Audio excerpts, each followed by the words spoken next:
You're already inside. The air is cool, stone under your feet. A guard turns a key. The door slides open to a room that shouldn't exist. Shelves reach into shadow. A bundle of papyrus waits on a bronze tray. You touch it warm, somehow. The ink is faint but clear. Prayers to Ra, and a map of stars that don't match our sky. Another box holds a small scarab sealed with red wax and a tag in Latin, non aperitur, do not open. You hear a soft flutter pages, wings, a lamp flickers. On the wall, lions, lotuses, and an eye that seems to watch you. A note in a neat hand, translated in part, effects unknown, store below. Why did the church lock this away?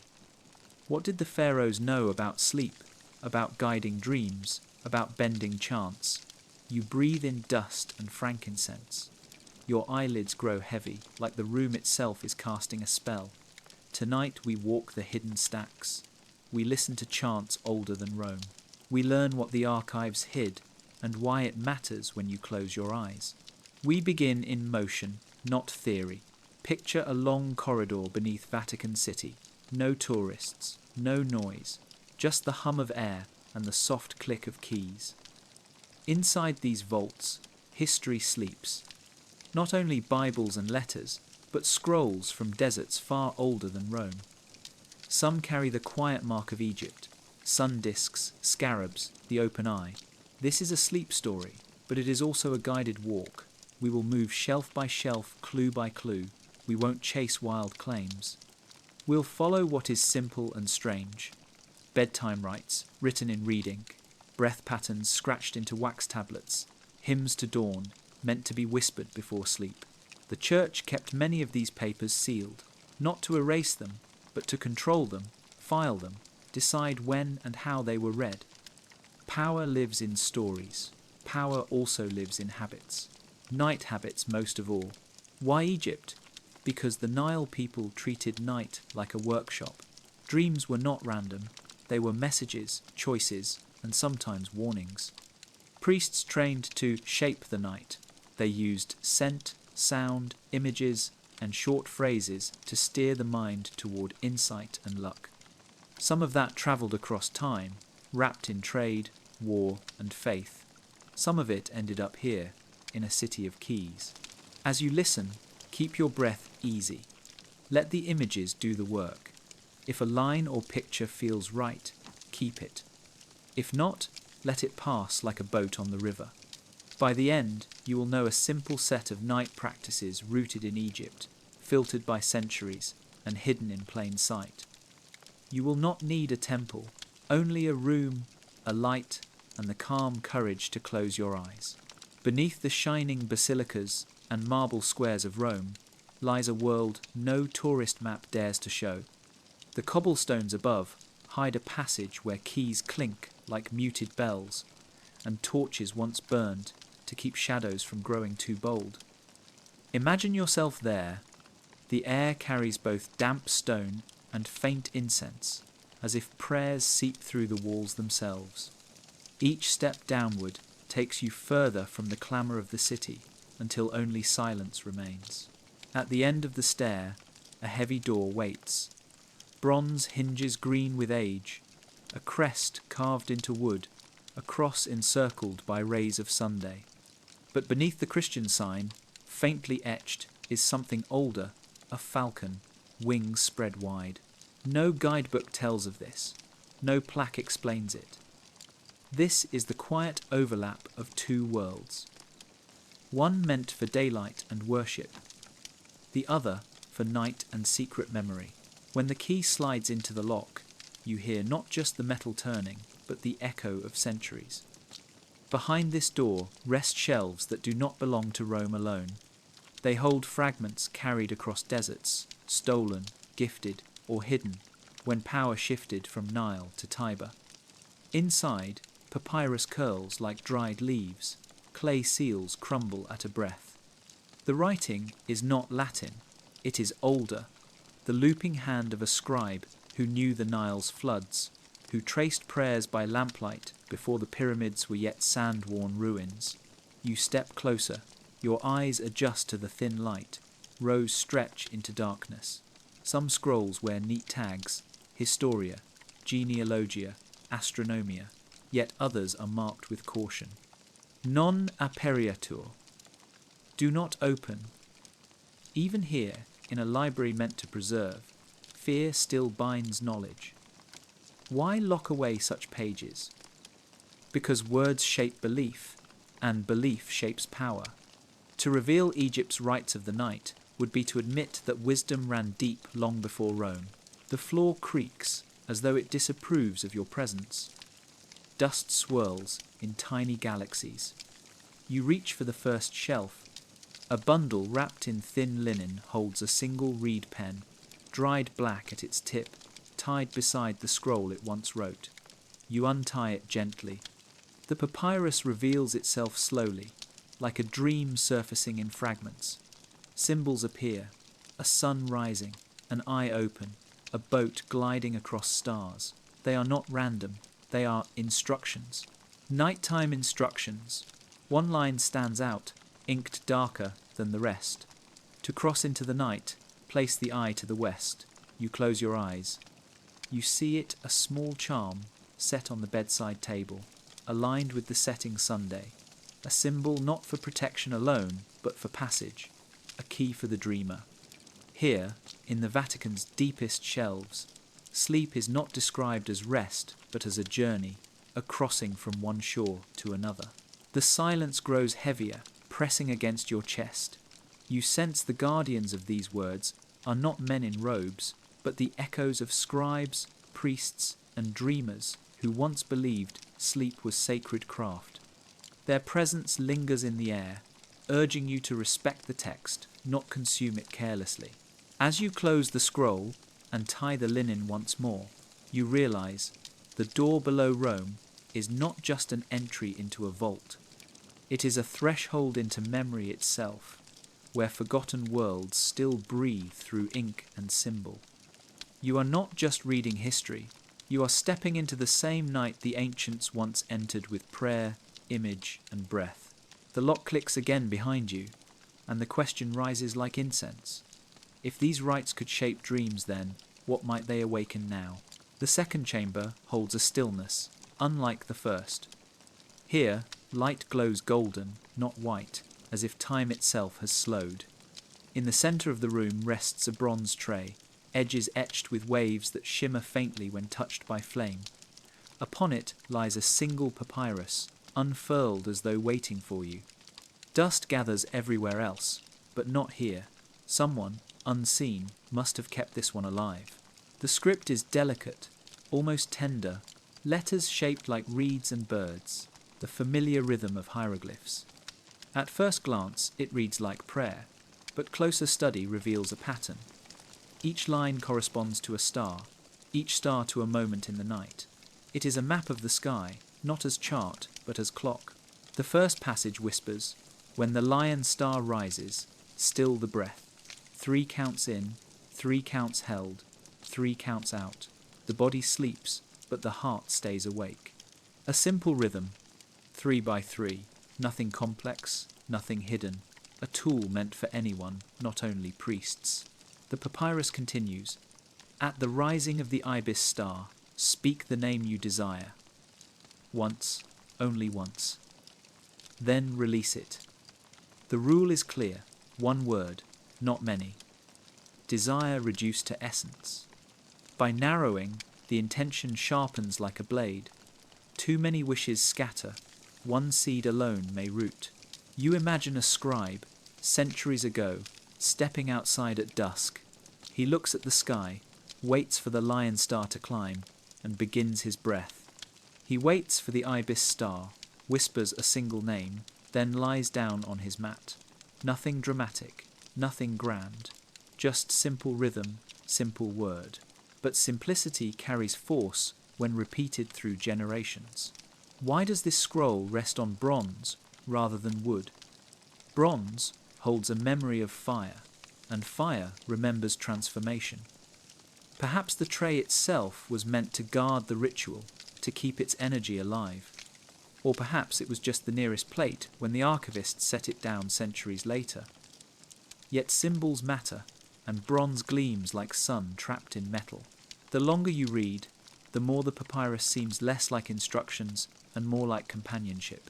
It does not command, it suggests. It whispers like a teacher at the bedside. Breathe, speak once, let go, as though sleep itself is a friend, not a foe, guiding you into places your daylight mind cannot walk. At the end of the text, a small drawing, a boat with oars resting still, sails furled. Below it, 2 words in Coptic hand, silent crossing. No more is said, no explanation. Only this phrase, as if the reader should already know. You roll the papyrus gently, replace it on the tray. The bronze is cool, heavy, grounding. Your own breath slows, following the old rhythm without effort. 3 in, 3 held, 3 out. You feel yourself sink a little deeper into the hush of the vault. The papyrus has already done its work. It has taught you without demanding, and you realize the night is not only for dreams, but for crossings. The Egyptians knew this, the Vatican Archivists knew it, and now you know it too. Farther along the shelves, a small wooden box hides in plain sight. No ornament, no gold, only pine, worn smooth by time. What makes it stand out is the seal, thick red wax stamped with Latin words sharp and final non apparitur, do not open. Of course, warnings invite curiosity. Your fingers hover, uncertain.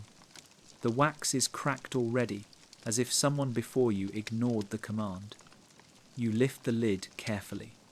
Inside rests a scarab carved of dark stone, polished smooth, still gleaming, as if it were only yesterday buried in sand.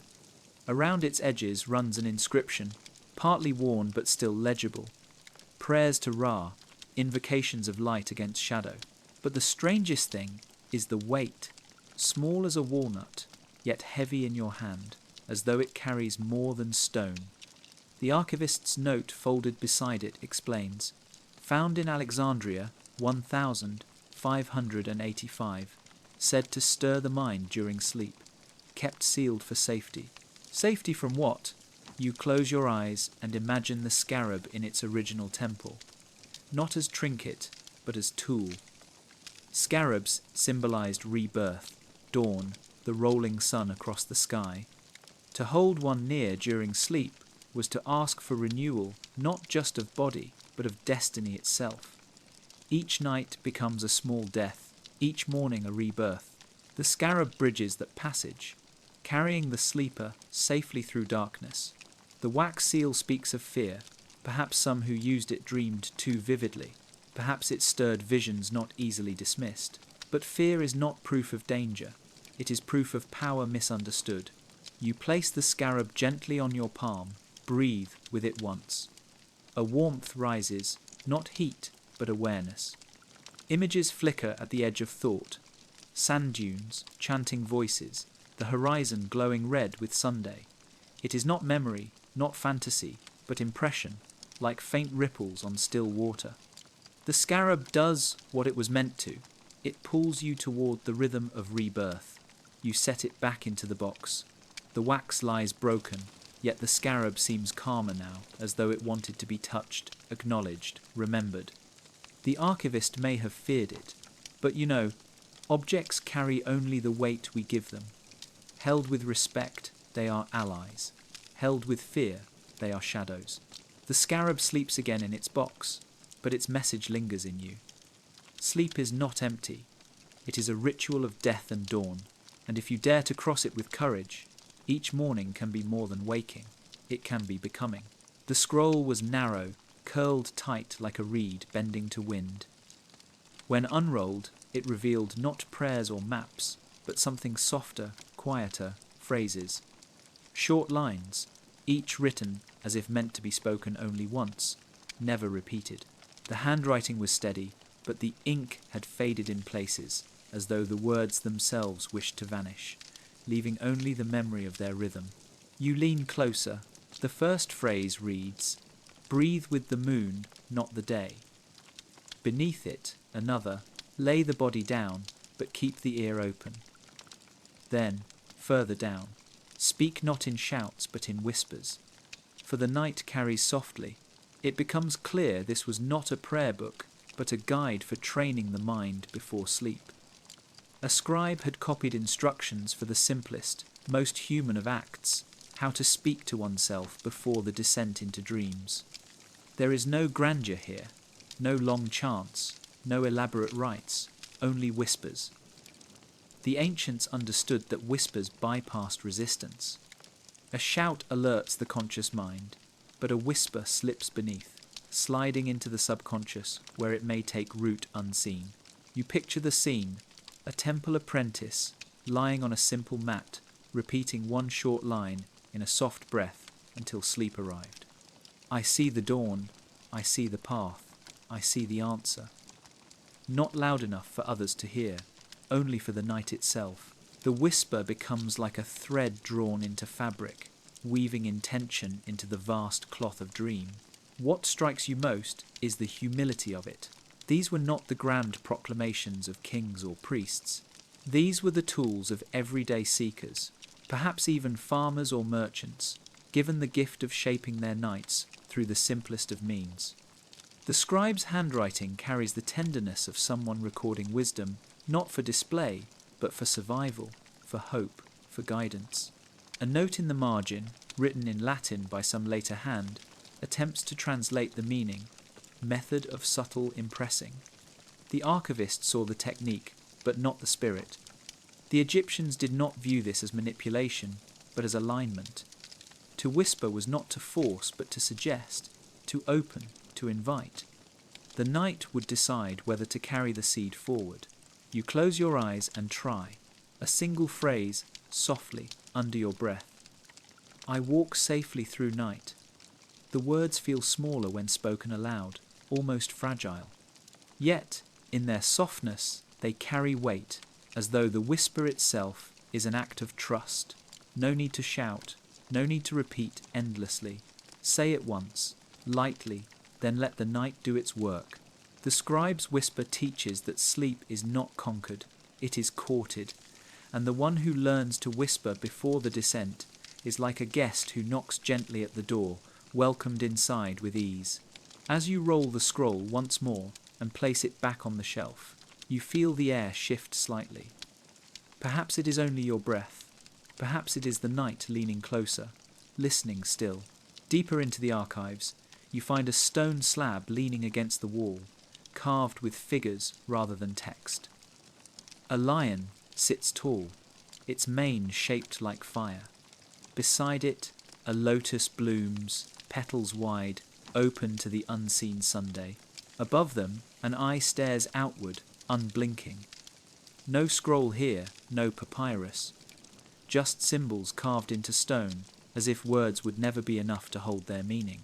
The archivist's note explains symbols of sleep preparation, possibly ritual marks for dream incubation.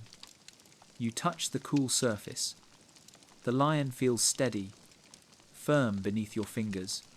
The lotus, delicate, curves inward to your touch. The eye, though silent, seems alive, watching. Why these three? The lion, the lotus, the eye. The Egyptians used symbols as tools, not decorations. Each carried weight, each spoke to the subconscious in ways language could not. The lion represented strength and vigilance, a guard at the threshold of night. The lotus, blooming from mud, symbolized rebirth and renewal, perfect for the nightly passage into dream and back again. The eye, of course, meant awareness, seeing beyond the visible, keeping the dreamer awake within sleep. Together, they formed a triad. To sleep under the protection of the lion, the renewal of the lotus, and the sight of the eye was to align body, heart, and spirit for the journey into dreams. No words were needed. Simply placing these images near the bed was enough. A small amulet, a drawing, even a memory carried in mind. You imagine an Egyptian child, restless on a mat, soothed by a mother who traced a lotus on the wall with her finger. This flower opens again each day, she might whisper, so too will you wake renewed.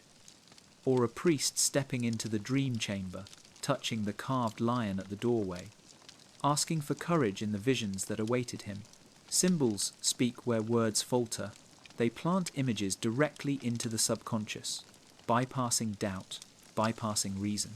Even now, as you look at the slab, you feel them working. The lion steadies your breath, reminding you that nothing may harm you in the sanctuary of sleep. The lotus softens your heart, telling you that no matter what comes, renewal waits at dawn. The eye sharpens your inner vision, calling you to remain awake even as the body drifts into shadow. The archivists may have catalogued these as art, but you know better. These are not decorations. These are instructions. The ancients did not decorate their temples with idle pictures. They filled them with living signs meant to act on the mind. You trace the lion one last time, then the lotus, then the eye, and as you step away, you realize you do not leave them behind. They have already taken root within you, waiting to bloom again tonight when your eyes close and the journey inward begins. A scroll thicker than the others lies rolled in leather, tied with string. When opened, its lines unfold like a gentle current, each passage marked with small wave-like signs. At first, you think it is a hymn to the Nile, but then you see the pattern. The text is not describing water, but breath. Inhale, hold, exhale, each marked with symbols of the sun's journey across the sky. The ancients compared breathing to the boat of Ra, the sun god, sailing across the heavens by day and through the underworld by night. Each breath mirrored that eternal journey. The rising inhale, the stillness at noon, the sinking exhale, the hidden night. To breathe with the sunboat was to join the cycle of life itself, to ride the same rhythm as the cosmos. The text instructs, breathe in as the sun rises, hold as it stands above, release as it sinks, wait as it rests in night, then begin anew. The pattern becomes clear. 4 parts, 4 counts, a circle unbroken, not frantic, not forced, just steady, round, eternal. You try it, inhale for 4, hold for 4, exhale for 4, rest for 4. The breath becomes a tide. Each cycle smooths the mind, loosens the body, calms the restless chatter. Sleep approaches not as a collapse, but as a gentle docking of the boat into night's harbour. The scroll describes how priests used this before entering dream chambers, to steady the mind, to align with Ra, to ensure safe passage through the visions of sleep. It was not about oxygen, not about health. It was about rhythm, about trust. To breathe with the sunboat was to remind yourself you are carried, not alone, part of the greater flow that moves sun, river, and soul alike. A later note, scrawled in Latin, calls it a primitive meditation. The archivist missed the point. This was no primitive act. This was cosmic alignment. Even now, modern seekers know breath carries the key to states of calm, trance, and insight. The Egyptians had already mapped it, tying it to the most constant image of their world, the boat of the Sunday. You picture them, initiates lying in darkened temples, breathing with the sunboat, letting their bodies sink deeper into trance, ready to step into dreams where God spoke and answers flowed. You too feel its pull. Breath is bridge, breath is boat, breath is guide.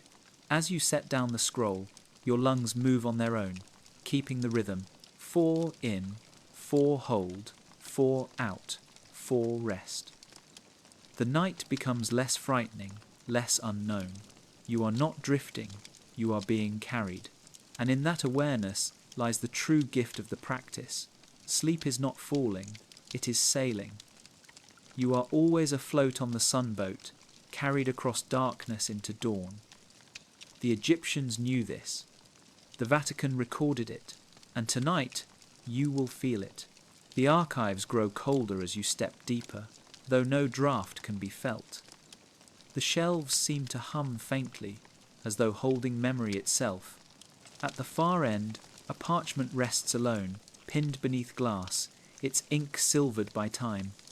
Unlike the others, it does not list prayers or maps. It is filled with circles, round sketches marked with crescents, arcs, and tiny stars. Beneath them, instructions run like threads between images, simple lines, short phrases, quiet directions. The parchment is not about gods or kings. It is about the moon. The ancients studied the moon as farmers studied soil. They knew its pull was not limited to tides. They believed the moon stirred thought, dream, and destiny, shaping what blossomed in the night mind. The Vatican note at the corner labels it Lunarium Incantationis, the calendar of incantation. But in truth, it is a guide to aligning dreams with lunar rhythm. You lean closer. The first circle is a dark disk, the new moon. Beside it, words carved in Coptic script. When the moon is empty, plant the seed unseen. This was the time for new intentions, written softly, spoken once, placed beneath the head. Not grand goals, not long lists. Just one clear desire, hidden in darkness, as seeds are hidden beneath earth. The next circle shows a sliver of light, the waxing moon. Beside it, when the moon grows, feed the seed daily. This meant nurturing the thought each night, perhaps whispering it before sleep, or visualizing it in a single image. Growth does not come from force, but from steady tending, just as the crescent grows silently night after night. The parchment continues, leading to the full moon, drawn as a wide silver circle. The words say, "When the moon is whole, speak with no fear, the sky listens." This was the time of amplification. Whatever was planted could now be magnified, as the moon magnifies light in darkness. The ancients believed dreams in the full moon carried answers more vivid, visions more direct, symbols more forceful. Finally, the circle wanes, a fading arc. The words, "When the moon fades, let go." This was the time of release, old habits, old thoughts, any lingering resistance. Sleep during waning was not for planting, not for growth, but for clearing space. Like tides pulling back, the subconscious emptied itself, ready to be renewed when darkness returned. You imagine the practice. A man in Thebes, centuries ago, kneels with papyrus and ink. He writes one line at new moon, folds it, places it beneath his pillow. Each night, as the moon waxes, he whispers it once before rest.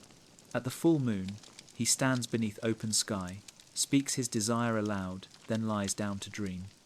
When the moon wanes, he burns the paper, scattering ashes to the Nile, trusting that release prepares the ground for new seed. The simplicity moves you. No long chants, no endless rituals, just awareness of the sky, timed breath, timed word, timed release. It is rhythm more than magic, alignment more than command. And perhaps that is the secret, not forcing desire, but harmonizing it with cycles greater than yourself. The archivist's notes at the margin misinterpret again. They call it superstitious lunar worship. But you know, this is not worship, it is attunement. The moon is mirror, showing the ebb and flow of hidden forces. The ancients read it as you might read a clock, not to praise it, but to time themselves with its movement. You close your eyes, imagining tonight's sky. Where is the moon? Waxing, waning, full, new. The parchment suggests you do not need to see it, the body knows. Some nights, the air itself feels heavy with promise. Others, it feels like letting go is natural, almost demanded. The Egyptians trusted this inner knowing, letting the moon inside them guide the moon above. The glass fogs faintly as your breath touches it. You step back. The circles seem to glow faintly, silver ink reflecting unseen light.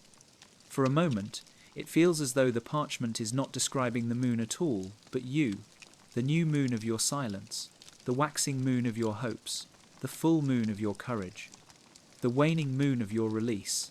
All phases live within you, waiting to be honoured each night.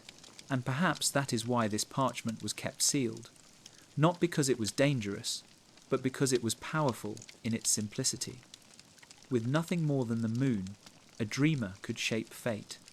No priest required, no temple necessary, just sky, sleep, and trust. The shelves here smell faintly of cedar. Between two larger volumes, you find a thin sheet of vellum, painted not with words but with images of rooms. Small chambers drawn in simple outline. A mat, a lamp, a bowl of water, a sprig of herb. Above them, lines in hieratic script describe their use. You realise this is no ordinary record. It is a guide to space itself, the art of arranging the sleeping room for manifestation. The first drawing shows an empty chamber with only a mat. The words say, "A clean space draws clear dreams." The ancients believed that every object carried memory, and that clutter confused the night mind. Before sleep, the space must be cleared, so that intention could echo without interference. The second drawing shows a lamp covered with cloth, glowing faintly. The script, "Soft light invites the gods of night." A harsh flame was said to scatter thought, but gentle light filtered through silk or papyrus prepared the mind to slip into dream gently. The third drawing depicts a small bowl of water placed beside the bed. The words, "Water remembers what is told." Before rest, one whispered intention into the water, then drank it upon waking.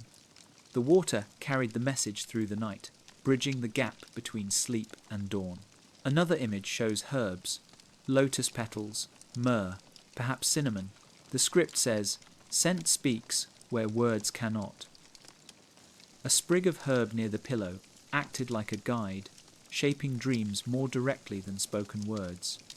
Smell bypasses reason, entering memory swiftly, leaving lasting marks. As you study these instructions, you sense a pattern. The ancients did not treat sleep as collapse into chaos. They treated it as ceremony. The bed was not only a place of rest, it was an altar, a chamber of creation. Each object chosen, each placement deliberate. You imagine the practice. A woman in Alexandria prepares her chamber. She clears the floor, sweeps dust into the street. She drapes blue cloth over her lamp, filling the room with a soft glow. She places a bowl of water near her head, whispering into it her desire for healing. She lays a lotus petal by her pillow. Then she lies down, knowing the space itself will guide her mind into harmony. The archivist's note dismisses it as ritual of superstition. Yet, modern seekers know space-shaped state. A cluttered room breeds restless sleep. A sacred space brings calm.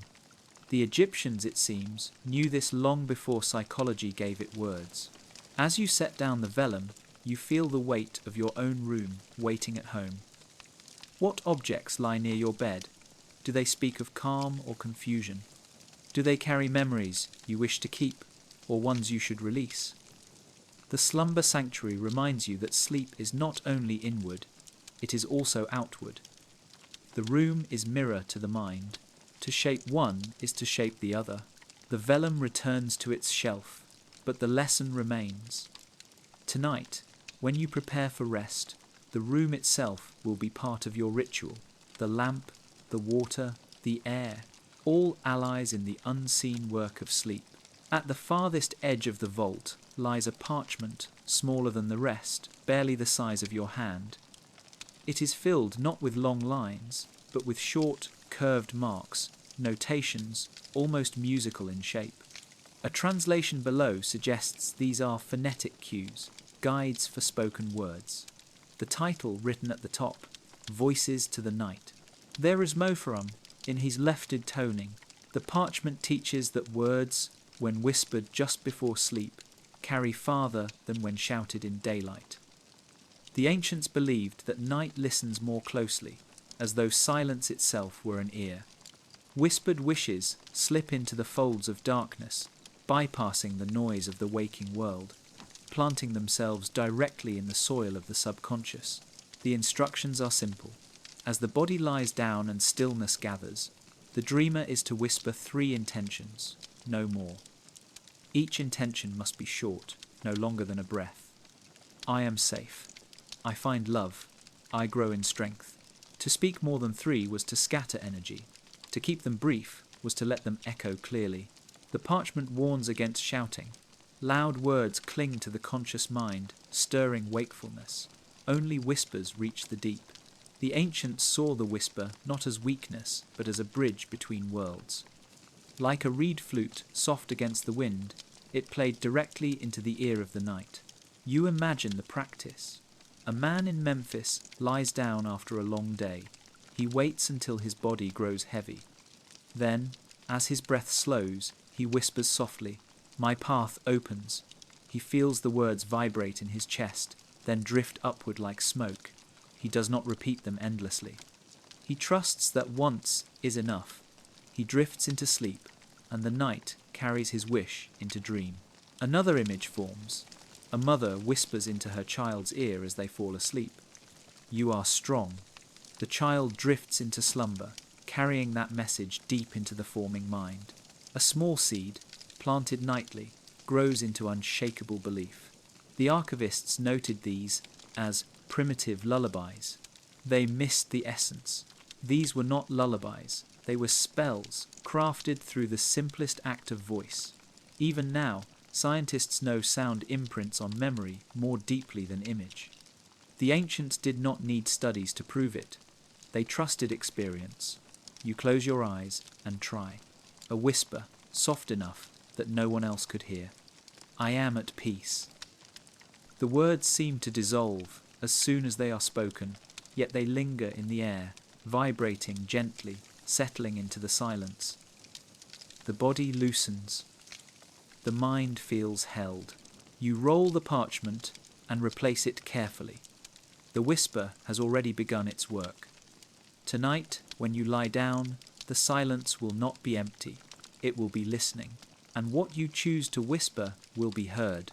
The parchment is thicker than most, its edges scorched as if rescued from fire. It holds no neat lists, no small lines of prayer. Instead, it shows a staircase, drawn again and again, always spiraling downward. At the bottom of each stairway, a garden waits trees, water, and light. The scribe who made this must have copied the same image a dozen times, each slightly different, as though perfecting the descent itself. Beneath the drawings lies a passage in careful script. The body lies still, but the soul may walk. Step down into the quiet, and plant your desire in the earth of the hidden garden. It is not instruction for ritual outside the self, but for visualization in a movement. The ancients knew the layers of the mind as they knew the layers of the earth, surface, depth, core. To reach the deeper mind, one must descend. You close your eyes. The words guide you. A golden staircase appears in your imagination, glowing softly as though lit by hidden torches. 10 steps downward. With each step, the body relaxes further. 10, the breath slows. 9, the shoulders loosen. 8, the chest feels light. 7, the jaw unclenches. 6, the heartbeat softens. 5, the weight of the day lifts. 4, the mind clears. 3, silence gathers. 2, the veil thins. 1, you arrive. The garden opens, filled with light and soil ready to receive. The scroll explains, here the seed grows without resistance. Place it, water it with faith, then leave it. Return when night calls again. It is a direct teaching on planting desires within the subconscious through guided descent. By walking the stairs in the mind, you pass the gatekeepers of thought. Doubt, reason, and fear wait on higher floors, but below they cannot follow. The Vatican archivist scribbled a note in Latin, hypnotic tool. Perhaps they saw in it the roots of what modern minds would call suggestion or trance. But to the ancients, this was not manipulation. It was communion. The garden at the bottom of the stairs was no trick. It was the true landscape of the self, where the soul and the cosmos touched. You imagine an initiate lying in a temple chamber, priests chanting above. He closes his eyes, sees the golden stair, descends. At the bottom, he finds a grove where the air itself glows. He kneels, plants his wish, health for a loved one, clarity for a choice, courage for the morning. Then he rises, ascends the stairs, and returns. By dawn, his dream carries the vision like pollen, scattering it across his waking life. The practice is clear. Count backward, descend, arrive, plant, trust. No force, no grasping, just walking deeper and leaving the seed where the soil is richest. As you roll the parchment closed, you sense the wisdom still echoing. Each night, the mind builds staircases of thought. Most remain on the upper levels, pacing endlessly. But the scroll invites you lower, to a place where silence reigns and creation is effortless. You look once more at the drawn gardens, luminous at the bottom of each stair, and you understand the ancients saw sleep not as falling into chaos, but as climbing down into order, a sacred descent, a chosen success. The chamber that holds this record is lined with iron boxes, each marked with numbers and dates. Most contain letters, papal decrees, fragments of history, but one box holds something stranger, a scrap of parchment stained with oil, its writing uneven, its drawings crude. The archivist's label, "On Dreams Beyond Time." The text begins abruptly. In the dream, I stood before myself, older, with eyes of wisdom. She spoke, and I remembered. The words are not polished theology. They are testimony, raw and personal.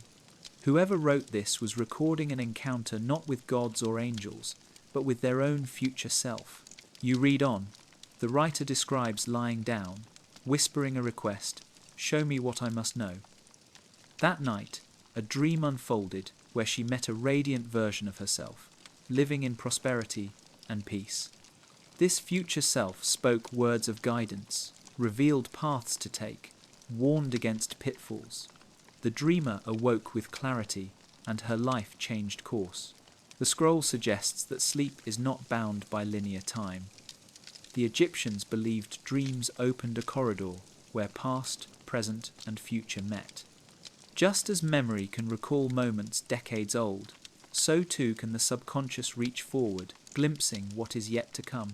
The Vatican kept such writings hidden, perhaps because they blurred the boundary between prophecy and personal vision. The instructions that follow are simple. Before sleep, the dreamer is to sit quietly and imagine a doorway of light. Beyond it waits the self who has already lived the life desired. This future self must be greeted with respect, as teacher, as guide. 3 questions are to be asked, no more. Then, with trust, the dreamer surrenders to sleep, expecting the answers to come in dream, symbol, or sudden morning knowing. You pause. The idea feels both daring and natural. Who knows you better than your own self? Who holds clearer guidance than the version of you who has already walked the path ahead? The Egyptians did not see time as a straight line, but as cycles, spirals. Dreams allowed the dreamer to step onto another coil of the spiral, to glimpse what lay ahead and return with wisdom. You picture an apprentice in Thebes, centuries ago, lying on a mat. He imagines the door of light, walks through it in his mind, and meets himself decades older. That elder self smiles, places a hand on his shoulder, and whispers a warning, "Do not trust the second partner." He wakes unsettled, but obeys, choosing a different ally. Years later, his choice saves him from ruin. The Vatican note at the bottom calls it dangerous heresy, confusion of temporal order. But the ancients were not confused. They knew time bends within the dream. To them, speaking with the future self was not heresy, but harmony. You close your eyes and imagine it. The door of light glows faintly. Beyond it, a version of you waits, already carrying the answers you seek. They look at you with familiarity, with patience. You ask your 3 questions, softly. Then you walk through the threshold, carrying their wisdom back into sleep. The parchment may be old, the ink faint, but its teaching feels alive, immediate. Time itself seems thinner here, like fabric you could touch and fold. You place the parchment back in its box knowing the dream corridor still waits, every night, every sleep, ready to be walked by those who dare to ask. This scroll is different. Its surface shimmers faintly, as though painted with dust of crushed stone. The symbols are not limited to hieroglyphs, but also stars, lines, and circles, forming constellations across the page. The title scrawled above, The Council of Light. The text describes nights when seekers, after ritual preparation, entered dreams where they found themselves not alone, but surrounded by beings of radiance. Some described them as ancestors, some as gods, others as figures beyond naming. Together, they formed what the scribe called a council, a circle of wisdom that offered guidance, comfort, and knowledge beyond human reach. The instructions are detailed.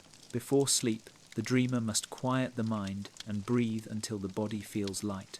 Then, they must imagine climbing a spiral staircase of stars, higher and higher, until arriving in a chamber filled with golden light. There, seats circle the dreamer, each occupied by a guide. The dreamer may ask one question. The council will respond in whatever form the mind can hold: symbols, voices, feelings. The answer may not arrive immediately, but will echo through dream and waking alike. You pause at the margin, where a later Latin note calls it delusion of angelic assemblies. But the scribe's words are calm, precise, and consistent. Not the record of fantasy, but of practice repeated. One passage reads, "The council spoke in many tongues, yet the meaning was one. They answered as if one mind wore many faces." You imagine it. A seeker in Karnak lies on stone floor, draped in linen. Priests extinguish lamps, leaving only moonlight. She breathes slowly, imagines the spiral staircase, climbs until she sees the chamber above. There, ancestors, teachers, and radiant figures greet her. She asks her question, how to heal her child. They respond not with words, but with a vision, water flowing, herbs in hand, sunlight warming the skin. She wakes, knowing what to do. The scroll insists the chamber is not outside, but within. The guides are not strangers, but extensions of the same vast mind that connects all beings. The Egyptians called it the net of stars. We might call it collective wisdom. In dream, barriers dissolve, and the dreamer may draw directly from that endless reservoir. As you trace the star diagrams on the scroll, you feel a shiver. The room around you seems to widen, as though you are no longer alone. Perhaps it is imagination, perhaps not. The council, after all, is said to answer those who call sincerely. You roll the scroll, heart steady, mind calm. The chamber of stars may not be stone or sky, but you sense it waits regardless. Each night, when you close your eyes, the spiral staircase begins. And at its summit, wisdom sits in circle, patient, radiant, ready to speak if you dare to ask. The scroll is wide and heavy, its surface worn by countless hands. When unrolled, it reveals drawings that resemble houses, temples, and long corridors, each carefully labelled with symbols. At first, you wonder if it is an architectural record. But then the script explains, not built in stone, but in the mind, not raised in day, but in night.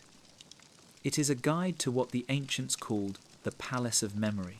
The Egyptians understood that the mind itself could be shaped like a temple.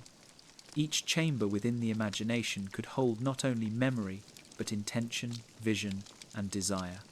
The palace was not meant only for remembering facts, but for constructing inner realities that would, in time, spill into waking life. The scroll offers instructions. Before sleep, close the eyes and imagine walking through a great hall. Each doorway leads to a chamber of purpose. In one, wealth is stored. In another, love is nurtured. In another still, health glows like sunlight. The dreamer must walk slowly, adding detail until the rooms feel as real as stone. You picture it, an initiate lying on a mat, eyes closed, stepping into a palace where the walls shimmer with hieroglyphs, the floors echo with his own footsteps. He enters the chamber of health, and imagines himself strong, vibrant, healed. He enters the chamber of prosperity and sees coins, grain, trade flowing freely. He enters the chamber of love and feels the embrace of companionship, trust, and warmth. The subconscious accepts these images as lived truth. Night after night, as the dreamer returns, the palace grows stronger until waking life bends to match the design. The Vatican's margin note calls it architectura fantastica, fantastic architecture. Yet you know it is more. The mind believes what it experiences vividly. To create a palace in dream is to create a blueprint. The more detailed the rooms, the more real the outcomes become. The scroll insists on sensory detail. Do not only see the room, hear the sound of water dripping in the fountain. Feel the roughness of stone beneath the handrail. Smell the incense that fills the chamber of love. Taste the bread in the chamber of wealth. Each sense engaged anchors the experience deeper. The subconscious cannot tell dream from reality, and so reality bends. You imagine yourself tonight, lying down, closing your eyes. You see a long entrance hall, lit with torches. You walk forward, open the first door on the left. Inside is a room filled with golden light, where your health is already whole. You breathe deeply, feel the strength in your bones, the ease in your breath. You leave, open another door. Inside, your prosperity is waiting, shelves stacked with abundance. You touch the objects, hear the coins ring. You move on, entering the chamber of love, where warmth envelops you. Each room is a memory not of past, but of future. The scroll ends with a line, "Return each night, and the palace becomes the world." You roll it carefully, placing it back in its case. The memory palace is not fantasy. It is seed and soil, room by room, dream by dream. Tonight, your palace waits. This scroll feels different, its surface darker, as though stained by smoke. When unrolled, it reveals drawings of vessels, jars, bowls, flasks, like those found in alchemists' workshops. But the script clarifies. These are not of clay or glass. These are of the heart. It is a guide to transforming emotion itself. The Egyptians knew that emotion was raw energy. Joy, fear, grief, anger, all were forms of power. The scroll explains, most people run from heavy feelings, yet in the night they return, pressing into dreams, shaping visions with unrest. But the initiate is to do otherwise. They are to gather their emotions before sleep, place them in imagined vessels, and allow them to transform. This is the laboratory of the heart. The instructions are vivid. Before lying down, sit in stillness. Recall the strongest emotion of the day. Do not judge it, simply notice it. Imagine it as liquid, perhaps heavy like lead, or sharp like acid, or glowing like fire. Place it in a vessel of your choosing. Then, as you prepare for sleep, imagine heat beneath the vessel, changing the liquid into steam, light, or gold. The subconscious continues the work through dream, reshaping the raw material into strength, wisdom, compassion. You picture a woman in Memphis, her heart heavy with grief. She sits before sleep, imagines her sorrow as black water. She places it in a golden jar, sees fire beneath. As she drifts into dreams, the water shimmers, turns clear, then becomes radiant. By morning, her grief has shifted, not gone, but softened, transmuted into empathy. She carries gently into her day. The Vatican margin note labels this primitive psychology. Yet it is more than psychology, it is alchemy. Just as lead can be turned into gold, so can fear become courage, anger become fuel, sorrow become love. The night is the perfect crucible. While the conscious mind rests, the subconscious refines. You try the practice in thought. You recall a frustration lingering within you. You imagine it as dark smoke swirling. You place it in an imagined flask. As you lie down, you see the flask glowing, the smoke turning into clear light, rising upward. Already, the heaviness lifts. You understand, it is not about rejecting emotion, but redirecting it. The scroll ends with a single phrase: "All gold is born from darkness." You roll the scroll and return it to the shelf. The emotional alchemy laboratory is not built of stone or fire. It is built within you. Tonight, as you close your eyes, the vessels will be waiting. What you place within them will emerge transformed. At the farthest edge of the vault lies a text stranger than the rest. Its lines do not run straight, but spiral across the parchment, as though the writer wished to mimic the stars themselves. The script begins. The field is endless. The threads are many. All paths exist. The Egyptians may not have spoken of quantum fields, but they knew that reality was not fixed. They saw the world as a web of possibilities, each thread a timeline, each choice a branching stream. The scroll explains, during sleep, the soul loosens from the strict path of waking time and drifts among probabilities. There, it can choose, align, and return with new reality already seeded. The instructions are careful. Before sleep, imagine yourself standing in a vast field of light. Around you stretch countless threads, glowing, humming, each leading to a different version of life. Do not grasp them all. Instead, close the eyes and feel. Which thread hums with resonance? Which feels alive? Reach for it gently, as though tuning an instrument. Then, step into it. The dream will carry you deeper. By dawn, you return not to the same path, but to one aligned with the chosen thread. You imagine a man in Alexandria facing ruin. His shop failing, his options few. He lies down, performs the practice. In dream, he sees three paths, one where he gives up, one where he survives barely, and one where his trade flourishes. He reaches for the last, feels it vibrate with truth, and steps into it. Days later, a stranger brings him opportunity. Coincidence or alignment with the thread chosen in the field? The Egyptians would say alignment. The Vatican note at the margin is stern, dangerous, suggests reality malleable. Perhaps that is why it was hidden. If reality is flexible, power lies not with authority, but with the dreamer. A dangerous truth indeed. You close your eyes and imagine the field. Threads of gold, silver, blue, red, endless. You reach for one glowing with peace, abundance, ease. It hums beneath your touch. You step into it, feel the shift. Already, the air feels lighter, the mind freer. Perhaps the Egyptians were right. The dream is not fantasy, it is navigation. Each night, you sail the quantum sea, and your choices steer the vessel. The scroll ends with a phrase, "The dreamer is the navigator."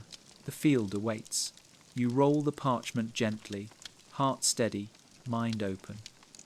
The quantum field navigator is not myth, it is map. Tonight, as you sleep, the field will open, threads will shine, and your hand will choose. The scroll you find here is unlike the others. It does not carry neat rows of ink or drawings of stars. Instead, its surface is filled with curves and waves, lines that ripple like sound made visible. The script beneath explains, "The universe is vibration, the soul is an instrument, conduct its symphony in the night." The Egyptians understood something both simple and profound, that sound is not just heard, it is felt, it is lived, it is shaping reality in ways unseen. They knew the body resonates like a harp. Each organ, each cell, carries its own pitch, and when sound aligns with intention, it tunes the inner instrument to the harmony of desire.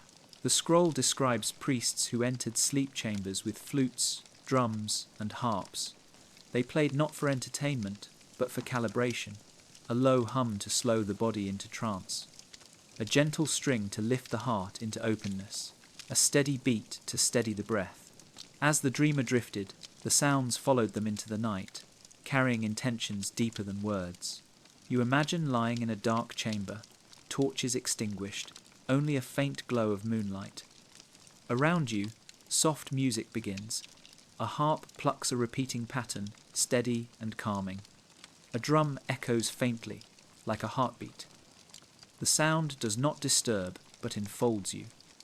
It seeps through skin into bone, loosening, opening, guiding.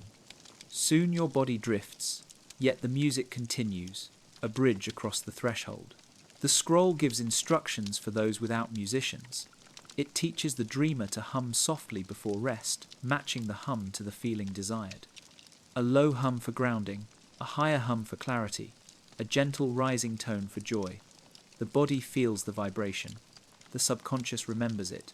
The dream carries it forward. You try it now, softly. A hum rises in your chest, steady, low. The bones vibrate faintly. The sound does not need to be loud. It is enough to feel. Already, a calmness gathers. Already, the mind shifts. The Vatican's notes describe this as primitive chant. They miss the essence. Chant is not primitive, it is precise. The ancients knew what modern science now confirms. Frequency shapes matter, sound shifts state. A temple was not only built of stone, it was built of tone. The scroll insists that sleep is the perfect conductor's stage. In the silence of night, vibrations echo more clearly. The conscious mind, silenced, no longer interrupts. The subconscious, open and vast, becomes the hall in which the symphony resounds. The dreamer is both instrument and audience. One line reads, "Do not fear silence, it too is music." Between notes lies the power of creation. 10. You imagine an Egyptian priest placing a hand on a dreamer's chest, humming softly until both their breaths match. Together, they slip into the rhythm of night. No words spoken, only vibration. By dawn, the dreamer awakes renewed, as though their very soul had been tuned. You place the scroll back carefully. The lesson is simple yet deep. Sound is not background, it is foundation. Tonight, when you drift to sleep, your breath, your hum, your silence will conduct the symphony of your soul. The parchment here is older than most. Its edges frayed, its ink faded to the colour of earth. Yet the words remain strong.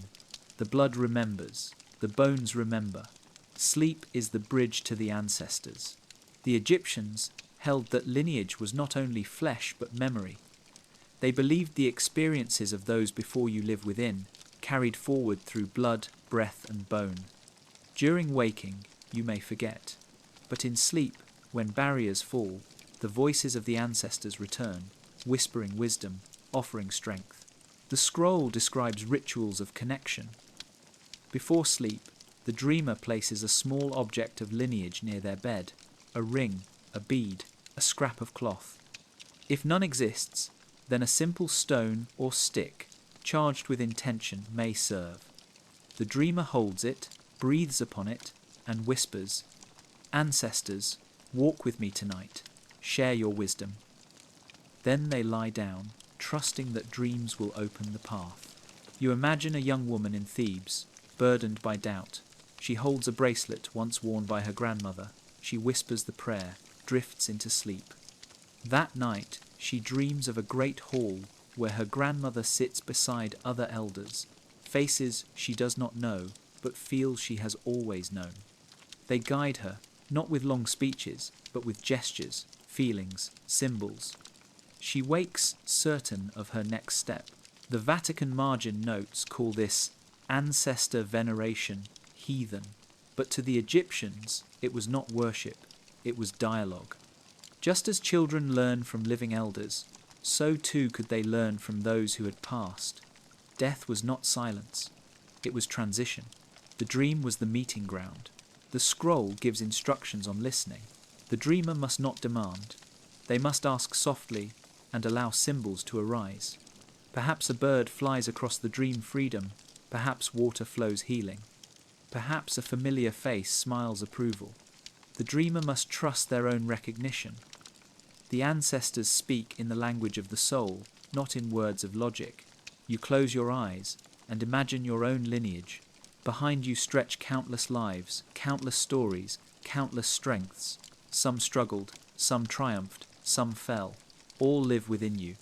Tonight, in sleep, they can be reached. You need only ask. The scroll ends with a line that feels like blessing. You do not walk alone. 1,000 footsteps walk with you. Sleep, and you will hear them. You roll the parchment and return it gently. The vault grows warmer, as though countless presences gather unseen. Perhaps it is imagination. Perhaps it is memory, stirring in your very bones. Tonight, the ancestors will walk with you, if you invite them. At first, you think the archivists have misplaced this one.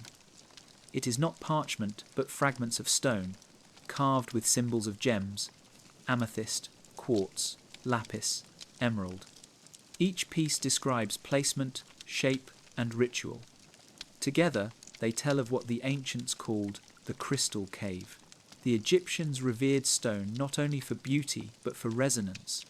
They believed crystals held memory, that they amplified intention, like fire amplifies heat.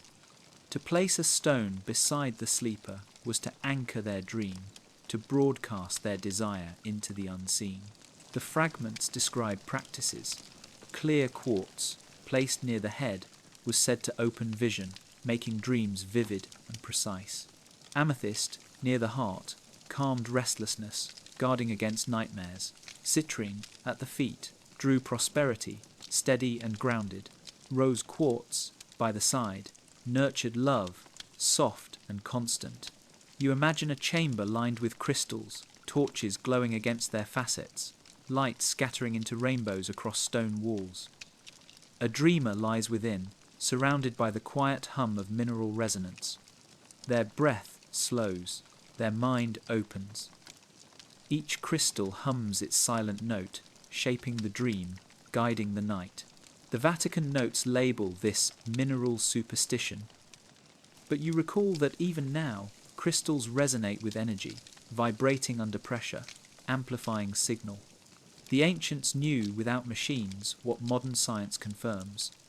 The body, too, is mineral, carrying calcium, salt, iron. To place crystal nearby is to harmonize with what already exists within. The fragments insist on intention. The stone itself is neutral until charged. The dreamer must hold it, breathe upon it, whisper the desire, then place it where it can work through the night. The act is not passive. It is communion. You close your eyes and imagine it, a small quartz in your hand. You breathe softly, whisper, clarity. You place it beside your pillow.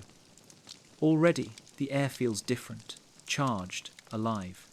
Perhaps nothing will happen, perhaps everything, but as you drift into dream, the stone continues, humming silently, keeping the thread of intention alive while you rest. The fragments end with a phrase, "The cave is within, the stones are allies." You place the fragments back carefully. The vault seems brighter now, as though unseen light reflects from hidden facets. You understand, the crystal cave is not only beneath mountains, it is beneath your eyelids each night, waiting to glow when you close them. The scroll you find here is bound in leather, its cover cracked, its edges worn smooth by countless fingers. Inside, the script curves in unusual patterns, as if the writer was trying to record something beyond ordinary language. The title etched at the top reads, "The Many Mirrors of the Self." The ancients believed that life was not one single line, but many.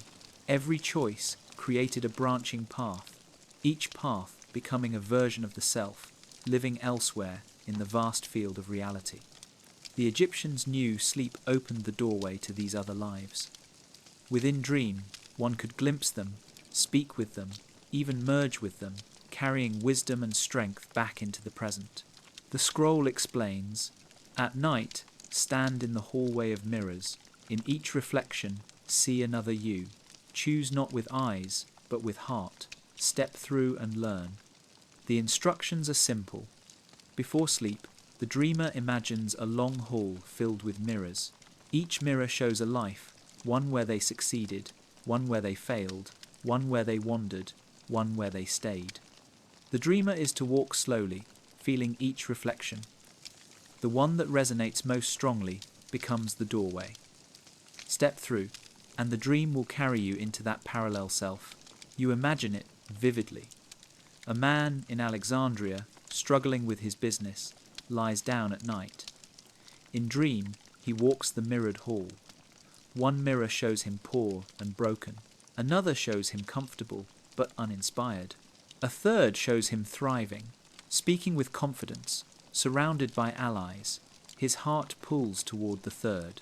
He steps through. In that dream, he speaks with his other self, learns what choices to make, what fears to release.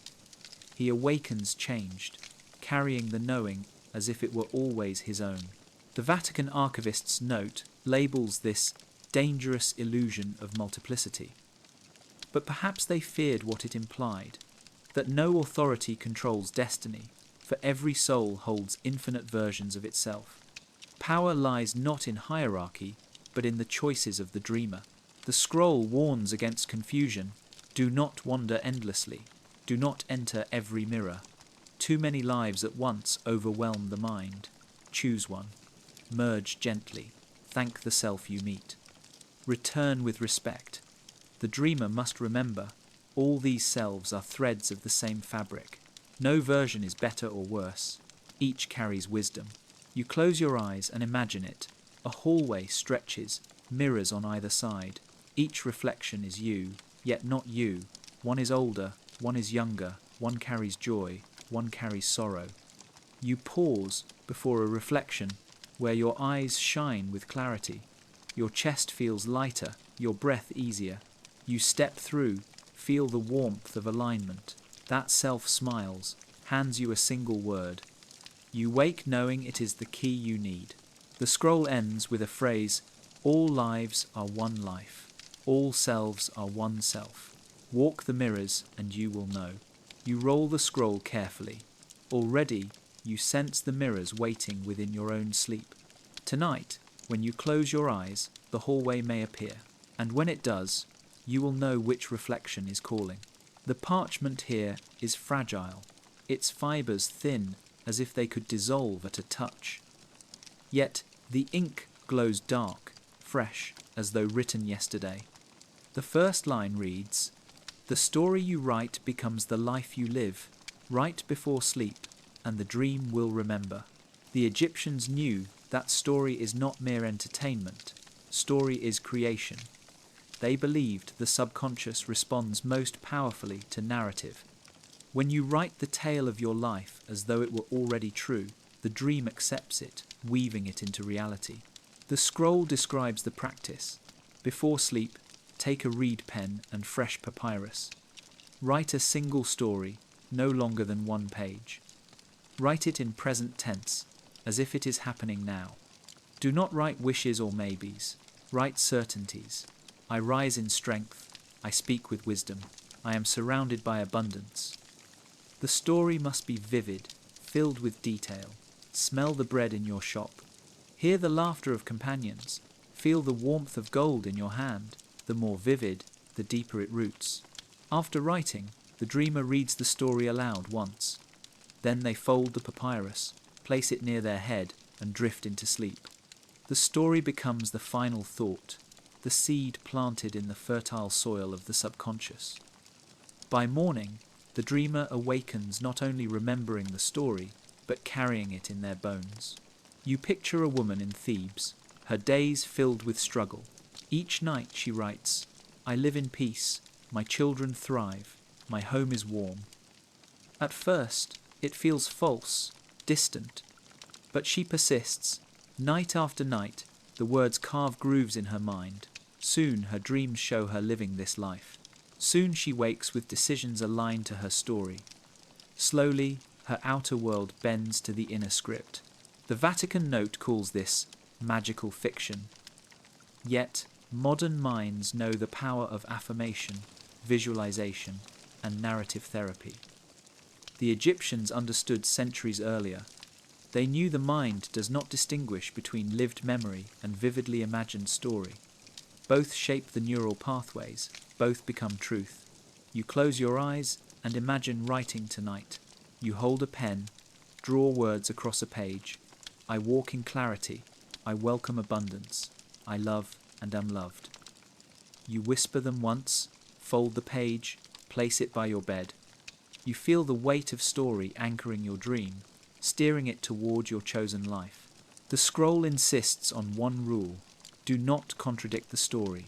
Do not write one tale and live another. Align action with narrative. Speak as though the story is already real. The subconscious does not respond to half-truths. It listens to consistency. The final line reads, "Life is the story the soul repeats. Write well and dream well." You roll the parchment gently. The sacred script writer's wisdom is clear. Each night you are author. Each dream is your reader. And together they write the book of your reality. The scroll in your hand is smaller than the rest, almost a notebook, filled with quick entries in uneven hand. It does not list rituals, but dreams. Pages upon pages of them, each recorded in detail, symbols, feelings, colours. Some end with questions, others with answers. The title scrawled at the start, "Messages of the Night." The Egyptians saw dreams not as nonsense, but as coded messages from the deeper self. They believed every dream carried clues about the dreamer's state, their progress, their obstacles. To ignore them was to discard guidance freely given. The scroll describes the art of investigation, treating each dream like a puzzle waiting to be solved. The instructions are clear. Keep a tablet and stylus by the bed. Upon waking, write everything, no matter how small. The colour of a bird, the shape of a building, the feeling of running. Do not dismiss anything. In time, patterns emerge. Repeated symbols speak. Water may mean cleansing. Fire may mean change. A locked door may mean resistance. Each dream becomes a letter in an ongoing conversation with the subconscious. You imagine a craftsman in Memphis, recording his dreams each morning. He notices he often dreams of bridges. Sometimes he crosses them easily, sometimes they collapse. He studies, realizes the bridges mirror his business negotiations. When he doubts, the bridges break. When he trusts, they hold. The dreams reveal his inner state, guiding his choices. The Vatican margin notes call this dream superstition. Yet even now, psychologists use dream journals to uncover hidden truths. The ancients were not superstitious. They were attentive. They treated dreams as sacred texts written in the language of symbol. The scroll teaches patience. Do not expect instant clarity. Some dreams reveal themselves only after weeks, when a pattern repeats. The dreamer must become detective, tracing clues, linking meanings, learning their own soul's symbolic language. You close your eyes and imagine waking tomorrow. You write quickly, "I was in a river. The water was cold. I climbed out. The sun warmed me." At first, it seems simple, but days later, you dream again of water. Then again. Soon you see the pattern. Water is your emotion, your fear, your cleansing. The dreams speak, and you begin to listen. The scroll ends with a reminder. Every dream is a message. The question is not if it speaks, but if you will hear. You close the notebook carefully. Already, your own dreams flicker in memory. Symbols you once ignored now call to you. Tonight, when sleep comes, you will be both dreamer and detective, ready to gather the clues of the night. The parchment here is covered not in words alone, but in shapes, spirals, triangles, circles, and interlocking lines that resemble patterns found in temples and tombs. Between the symbols, short phrases are written: 3 is the seed, 5 is the growth, 8 is the harvest. At first, it appears to be a code, but then you realize it is not meant for counting goods or recording trade. It is about rhythm, about the hidden numbers beneath creation. The Egyptians believed that the universe speaks in mathematics. They saw numbers not only as measures, but as forces. To them, 3 was not just after 2, it was the union of opposites into new creation. 5 represented expansion, the reaching hand. 8 was balance, a cycle completed. They understood that manifestation flows not in chaos, but in order, following the same patterns as rivers, flowers, and stars. The scroll explains that, before sleep, a dreamer may align their intention with these sacred numbers. One practice is to speak affirmations in sets of 3. I am strong, I am whole, I am guided. Another is to breathe in 5 counts, breathe out 5 counts, until the body matches the rhythm of growth. For abundance, some would imagine spirals of 8, watching them expand with each breath until the dream carried them into fullness. You imagine a scribe in Thebes, his chamber quiet. He draws a triangle on papyrus, places his intention within it. He whispers 3 times, I am ready. He breathes in 5, out 5, repeating until sleep overtakes him. In his dream he walks through fields of grain, stalks swaying in spirals of 8. By morning, he knows his path is aligned. The Vatican notes in Latin call this pagan numerology, but the patterns they dismissed live still in nature. Shells grow in spirals, plants sprout in Fibonacci sequences, galaxies turn in golden ratios. The Egyptians were not inventing, they were listening. They heard the numbers echo in the cosmos and chose to align with them, especially in the quiet hours of night when the mind is most receptive. The scroll suggests another practice, visualization of geometry before rest. Imagine a circle of light, unbroken, infinite. Place your intention at its center. Or imagine a golden triangle above your body, its 3 points radiating strength. Or imagine yourself walking into a spiral that carries you gently downward into dream. Each shape speaks to the subconscious more directly than words. You try this now in thought. A circle of golden light surrounds you. At its center rests your desire, steady and safe. Already, the mind feels calmer, as if it recognizes the order of creation. Sleep begins not as collapse, but as alignment. The final line of the parchment reads, all things are counted. To count with the cosmos is to create with the cosmos. You roll it carefully, feeling the weight of its truth. Tonight, when you lie down, the numbers will still be there, the rhythms of breath, the shapes of dream, the patterns of reality. You are not separate from them. You are part of the mathematics of manifestation. The scroll you uncover here feels heavier than its size. Its ink is darker, its script crowded, yet the words seem to reach beyond their surface. The first line reads, no dreamer dreams alone.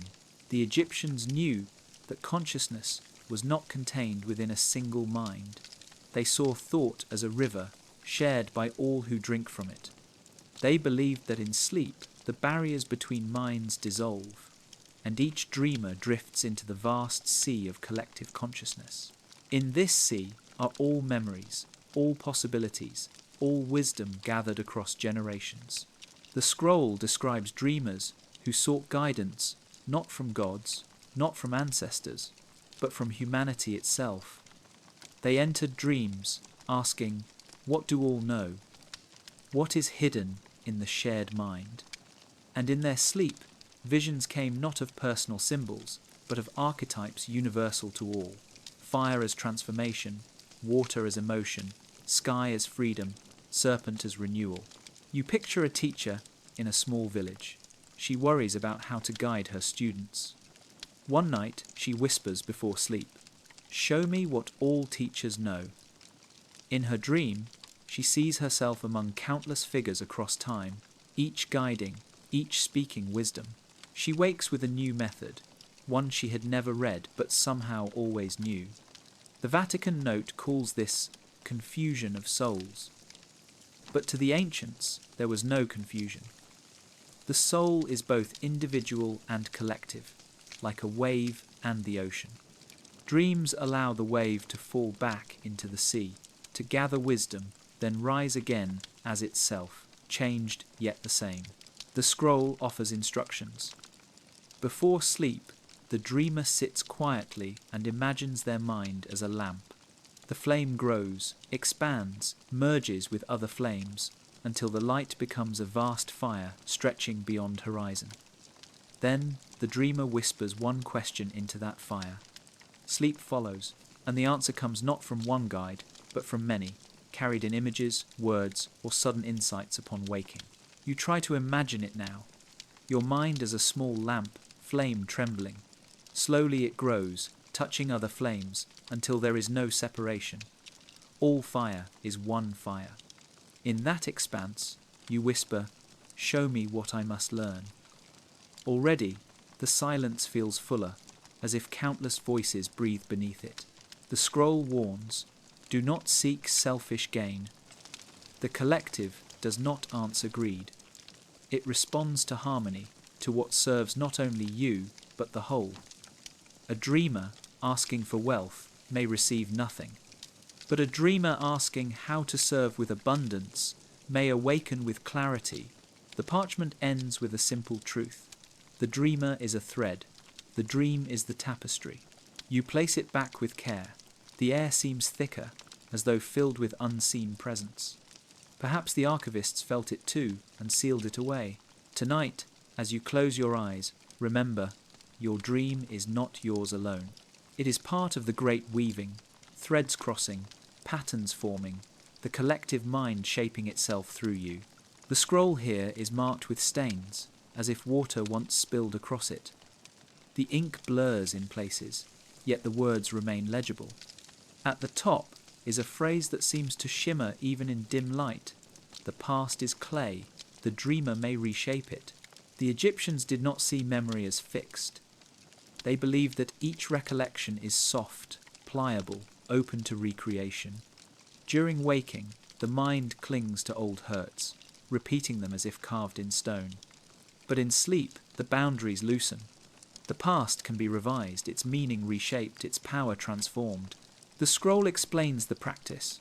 Before sleep, recall one memory that still stings an insult, a failure, a loss. Hold it gently in mind, not to relive the pain, but to recognize it. Then, as drowsiness gathers, imagine the memory shifting.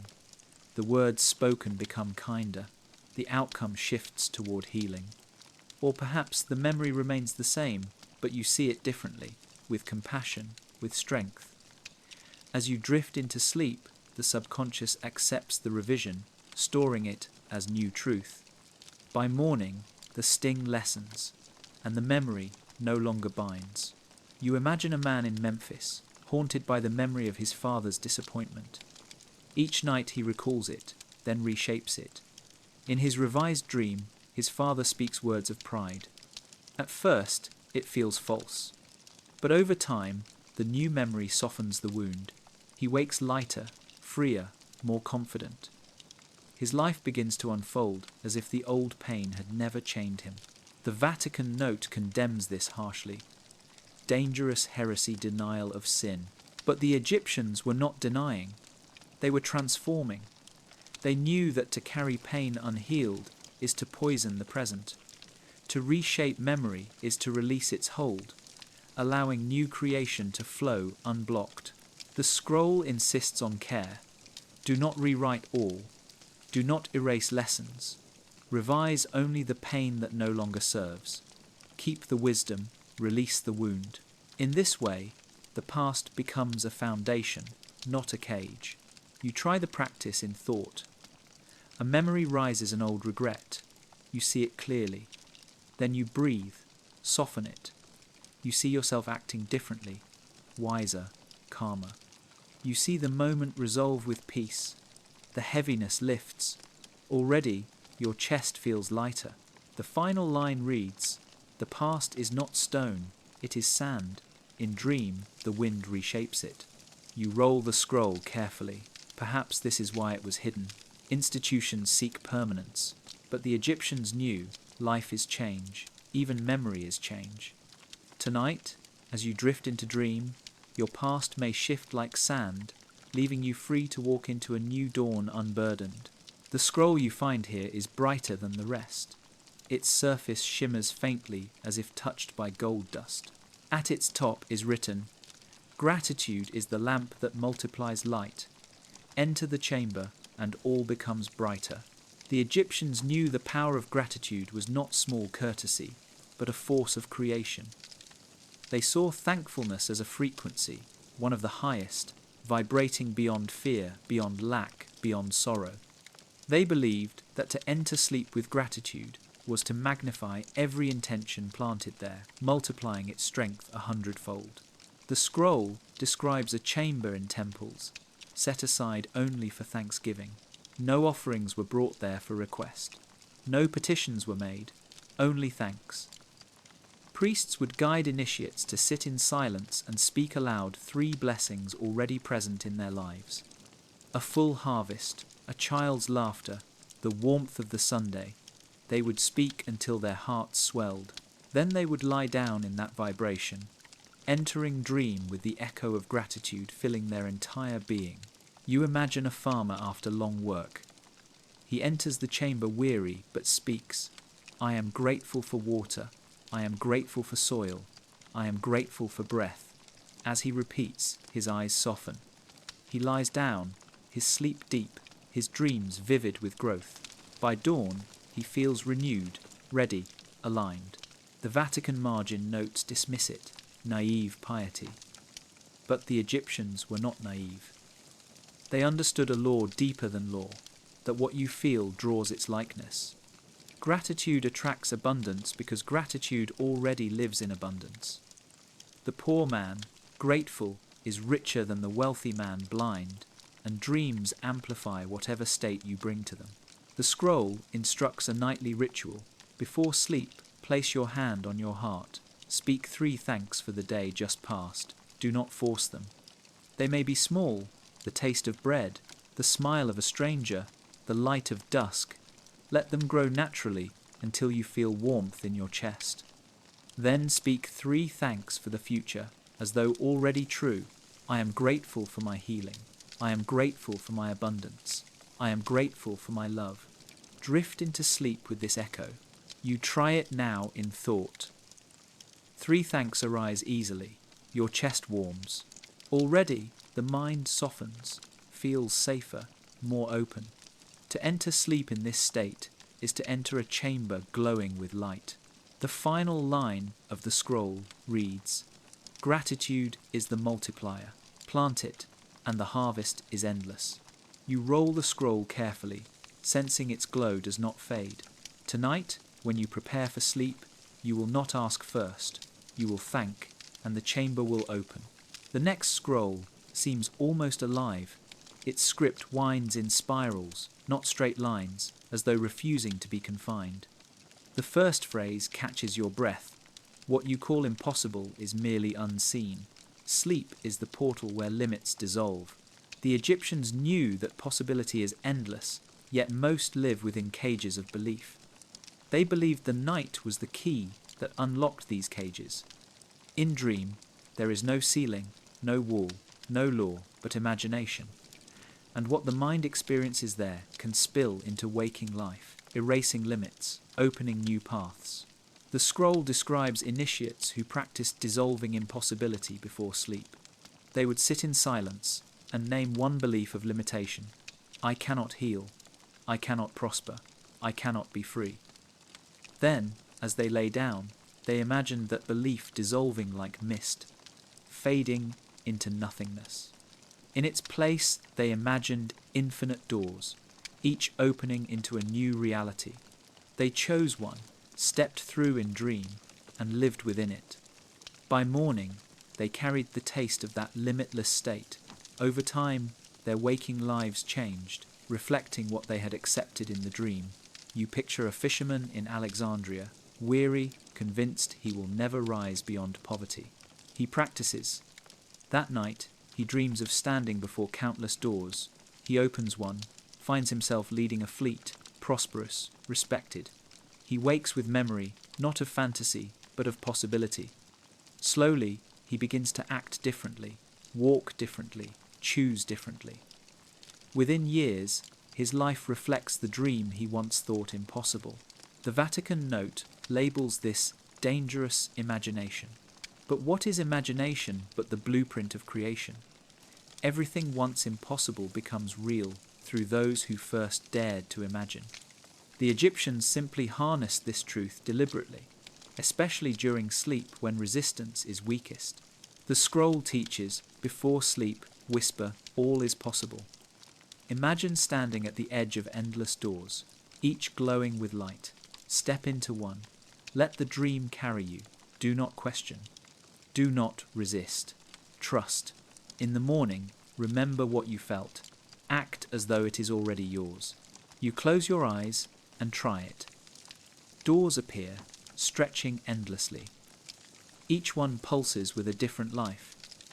You choose one glowing gold. You step through. Already, your chest feels lighter. Already, you sense that no limit truly holds you. The final line of the scroll reads, "The cage is thought, the key is sleep. You roll it carefully, feeling your own limits tremble.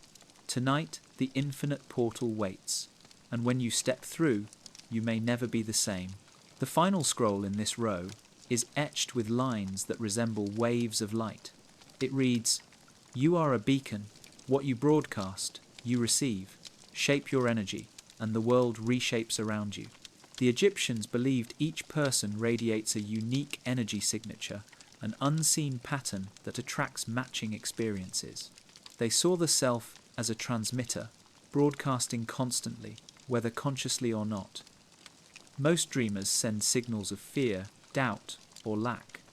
But those who enter sleep with deliberate design can retune their frequency, becoming magnets for new realities. The scroll explains how. Before sleep, sit in silence.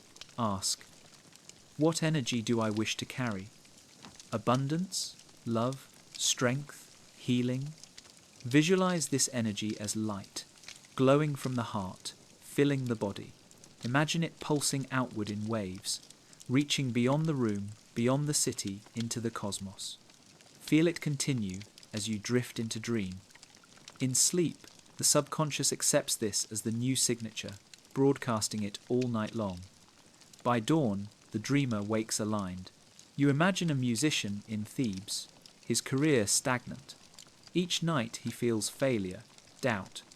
His energy signature broadcasts lack. Then he learns the practice. He chooses abundance, visualizes golden light radiating from his chest, feels it pulse outward.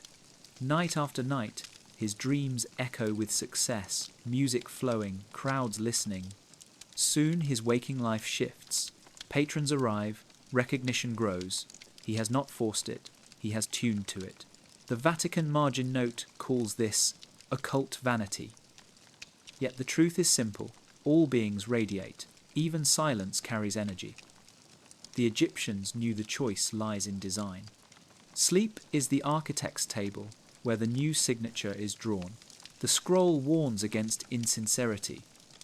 Do not imagine wealth while clinging to lack. Do not imagine love while resenting. The signature must be felt, not faked. The heart must glow with it genuinely, even if only as seed. Sleep will amplify whatever is planted, true or false. You try it in thought. You choose peace. A silver light glows in your chest, expanding until your body hums with it. It radiates outward, touching everything unseen. Already you feel calmer, steadier. Already you sense the signature shifting. The scroll ends with a phrase that feels like blessing. The universe does not hear your words. It hears your vibration. You roll it gently, sensing the hum linger. Tonight, when you close your eyes, your signature will be rewritten, and the world will answer it. The scroll you hold here is filled with drawings of threads, each line weaving across the page to connect distant symbols. A bird links to a Sunday, a coin connects to a tree, a star flows into a face. Written between them is the phrase, "The night arranges, the day reveals." The Egyptians believed that dreams were not contained within sleep. They were threads woven directly into waking life. What was whispered in dream appeared as signs, coincidences, alignments. They called this the dance of synchronicity, the universe speaking back through the world around you. Sleep was the rehearsal, day was the performance. The scroll describes initiates who practiced setting intentions for synchronicity. Before lying down, they whispered requests, "Show me a sign I am on the right path." Then they surrendered to dream, allowing symbols to arise, a bird, a river, a flame. The next day, these same symbols would appear in the world not as random accident, but as confirmation. The Egyptians saw these as divine orchestration, the universe arranging subtle alignments to guide the dreamer. You imagine an artist in Memphis, uncertain of her work. She dreams of a blue lotus glowing in moonlight. The next day, she passes a market where a vendor calls out, selling lotus oil. She takes it as sign, continues her craft with renewed faith. Soon her art flourishes. The Vatican notes dismiss it, coincidences, nothing more. But the Egyptians knew there are no coincidences, only conversations. The world listens, the dream speaks. Together, they form a dialogue of meaning.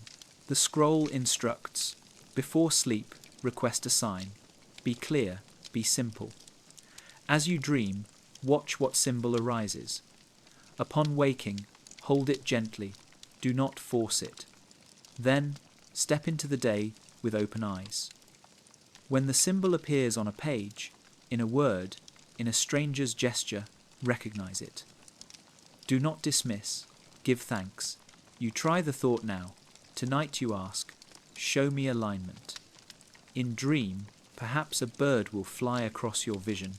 Tomorrow, if you see that same bird painted on a wall or embroidered on cloth, you will know. The orchestration has begun. The scroll warns, do not cling. Synchronicity fades when forced. It thrives in openness. Treat it as gift, not command. Let the universe surprise you, and its arrangements will grow more elaborate. The parchment ends with a phrase like music. The dream composes, the day performs. Listen, and you will hear the song of your path. The next scroll is thin, yet its words strike deeper than the rest. At its top is written simply, "The key is not outside. The key is you." The Egyptians understood many tools: breath, symbols, sound, numbers, stories. Yet they knew all these pointed back to one truth. The dreamer themselves is the ultimate key. Not the scroll, not the temple, not the ritual. Consciousness itself is the source of creation. To realize this was to hold the master key, unlocking all doors at once. The scroll describes a revelation given to initiates only after long training. They were told, "You are not the seeker of dreams. You are the dream itself." The walls of separation dissolve. No longer is the dreamer small, trying to impress upon the vast unknown. The dreamer recognizes they are the vast unknown, momentarily walking as a human self. To fall asleep in this awareness is to step into limitless creation, no tool required. You imagine an initiate, having practiced for years. He lies down, ready to whisper intentions, to visualize symbols, but this time he is told to do nothing, to simply rest in awareness. I am the dreamer. At first his mind resists, but soon he feels it, the vast ocean of consciousness stretching beyond his body, his life. He realizes he is not planting seeds. He is the soil, the sun, the rain. He is the field itself. His dream becomes lucid, not in images but in pure awareness. By dawn he wakes transformed. The Vatican note condemns it. Blasphemy makes man equal to God. Yet the Egyptians did not see it as defiance. They saw it as remembrance.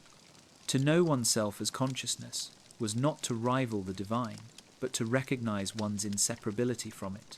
The scroll offers no elaborate ritual, only one instruction: before sleep, whisper, "I am the key." Lie down, not as a seeker, but as a source. Let the night flow through you as extension of your own infinite self. Dreams in this state are not symbols, but pure knowing, direct, radiant. You try the thought now, "I am the key." The words echo, not loud, but steady. Already the mind loosens. Already the chest feels wider. You are no longer waiting for permission.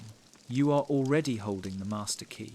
The last scroll rests in a carved wooden box, bound with string. When you open it, the parchment within feels different, lighter, softer, almost glowing. At the top, in bold script, it reads, "The journey ends, the dreamer awakens." The Egyptians taught that the final stage of dream work is not endless seeking, not endless rituals, but integration. To graduate as an awakened dreamer is to weave all practices into one living truth. Gratitude, breath, symbols, ancestors, numbers, all are paths. But the awakened dreamer sees they are not separate. They are facets of a single jewel. The scroll tells of a priestess named Praphane, who spent years mastering every practice. At last, she was told to choose only one. Instead, she chose all. She combined gratitude with sound, symbols with breath, story with vision. She allowed them to flow naturally, guided by intuition. No rigid order, no fear of error. She trusted the language of her soul. Her dreams became clear, her life aligned. She had graduated not from ritual, but into mastery. The Vatican note is terse, excessive mysticism. But you see the wisdom. Mastery is not memorization, it is freedom. It is walking into night with confidence, knowing whichever tool arises will be the right one. The scroll offers guidance. As you prepare for sleep, create a space that honors your path. Light a candle if you wish, or hum a note, or whisper gratitude. But above all, listen inward. Let your soul choose. Tonight it may be breath, tomorrow it may be vision. The next day, silence itself. Trust the flow. The awakened dreamer is not bound. They are free. You close your eyes and imagine this. You sit on your bed, surrounded by all the wisdom you've gathered: scrolls, stones, whispers, songs. You smile, knowing none are required, yet all are welcome. You lie down, open, surrendered, confident. The night comes not as mystery but as ally. The scroll ends with words that feel like blessing, like farewell. You are no longer learning to dream. You are the dreamer awake. Walk in both worlds as one, for night and day are the same sky. You roll it slowly, place it back in its carved box. The vault is quiet now, yet alive. You realize the scrolls were never truly separate from you. They are mirrors, reflecting your own power. You have walked through symbols, whispers, counsels, numbers, fields, and mirrors. Now you stand as the one who holds them all, not as fragments, but as unity. You leave the vault in silence, the candlelight behind you dimming. The doors close. But nothing is lost. Everything has entered you. Tonight, when you lie down, you will not ask timidly. You will not beg. You will not fear. You will simply rest as the awakened dreamer, carrying all wisdom within. And, in that rest, the true graduation takes place. The story ends, yet your journey begins. The scroll you hold now carries almost no words. Its parchment is wide, its surface mostly empty, save for one simple line at the top. In silence, all things are heard. Around the edges, faint sketches of a temple appear, pillars drawn not with detail, but with suggestion, as though silence itself shaped the walls. The Egyptians knew that noise fills the day. Requests, fears, chants, questions, they flood the mind like endless water. Yet they taught that the deepest wisdom comes not from more sound, but from stillness. They believed silence was itself a temple, and that to enter it in the night was to stand before the purest presence of the divine. The scroll describes a practice unlike the others. There are no affirmations, no chants, no visualizations. Instead, the initiate is instructed to do nothing but listen. Before sleep, they are to sit in darkness and allow the world's noise to fade. Every breath slows, every thought softens. No words are whispered, no images formed.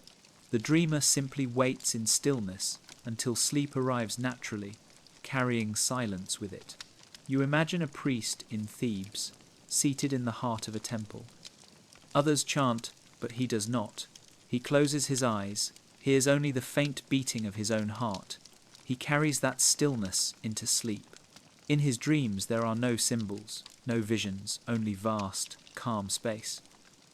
Yet when he wakes, answers are there, steady, unshakable, as though carved in stone within him.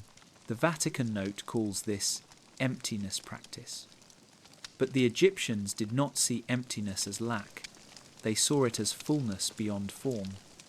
Silence was the womb where creation stirred, waiting to be born. The scroll advises, once each week, do not bring tools into dream. Do not write, hum, visualize, or even ask. Instead, enter the silent temple. Lie down with nothing but breath. Let the night be quiet. Trust that silence itself is teacher, that what you need will rise unspoken. You try it now, in thought. You release every word, every plan, every request. Silence grows, soft but steady.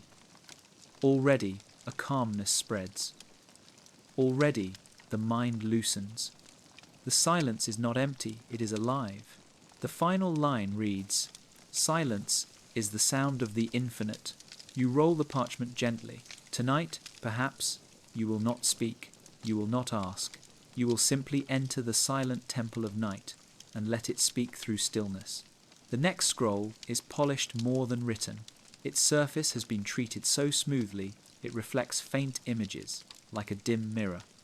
Across the top, the words appear, "What repeats teaches, what repeats reveals. Enter the mirror of return." The Egyptians believed time was not a straight road but a circle, spiraling endlessly. They knew the patterns of stars returned each season, the Nile rose each year, and human lives carried repeating cycles.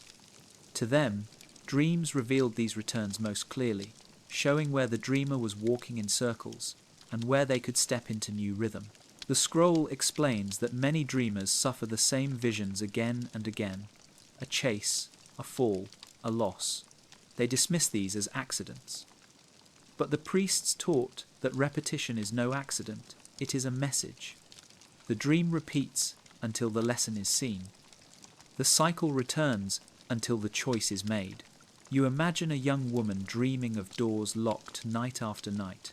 Each time she struggles, each time she wakes in frustration. But a priest tells her, "Stop fighting the lock, ask why it returns." The next time she dreams, she stands before the door and waits. She realizes it is not meant to open outward, but inward. She pulls, and it swings wide. The cycle ends. Her waking life shifts with it. The Vatican scribes dismissed this as obsession with symbols, yet the Egyptians saw it as precision. Just as planets repeat their orbits, so too does the subconscious repeat until harmony is found. The mirror of eternal return is not punishment, it is guidance. The scroll instructs, when a dream repeats, do not reject it, write it. Study it. Ask, what am I not seeing? What must I shift? Then enter sleep again with openness. The cycle will continue until recognition breaks it. When it does, energy once trapped flows freely into new creation. You think of your own life, patterns that return, lessons that repeat. Perhaps they too are mirrors, showing you what must be seen. Dreams hold them more clearly, stripped of distraction. The final line reads, "All returns until it is understood. All ends when it is learned." You roll the scroll carefully, its reflective surface catching your eye. You see yourself faintly in it, yet different, as though countless versions of you are layered in its glass. Tonight, when you close your eyes, perhaps the mirror will rise. Perhaps the cycle will show itself, waiting for your recognition. The last scroll you find is wrapped in cloth, dyed deep blue, embroidered with golden thread. When unrolled, its script is bold and steady, unlike the faint hands of the others. Across the top it proclaims, "The dreamer who masters night sits upon the throne of day." The Egyptians taught that sleep was not only for restoration, not only for secret guidance, but for kingship. They believed that those who mastered dream held power to shape waking life, as rulers shape kingdoms. The throne of the sleeper king was not literal stone, but the authority of consciousness itself. The scroll tells of figures who rose from obscurity to influence, guided entirely by dream. A humble scribe who became advisor to Pharaoh because each night he brought visions of trade and harvest. A servant who dreamed of flood and warned the temple, saving lives, rising to honor. These were not accidents. They were initiates who learned to rule their inner world, and in doing so, shaped the outer. You imagine one such initiate. He sits in quiet chamber, prepares for sleep. He descends the inner stair, walks the palace of memory, plants seeds of abundance. His dream is vivid. He sees ships filled with grain arriving. He wakes and advises trade. Months later, famine strikes, but his city thrives. He is raised to high seat, not by ambition but by dream. The Vatican margin condemns it as dangerous empowerment.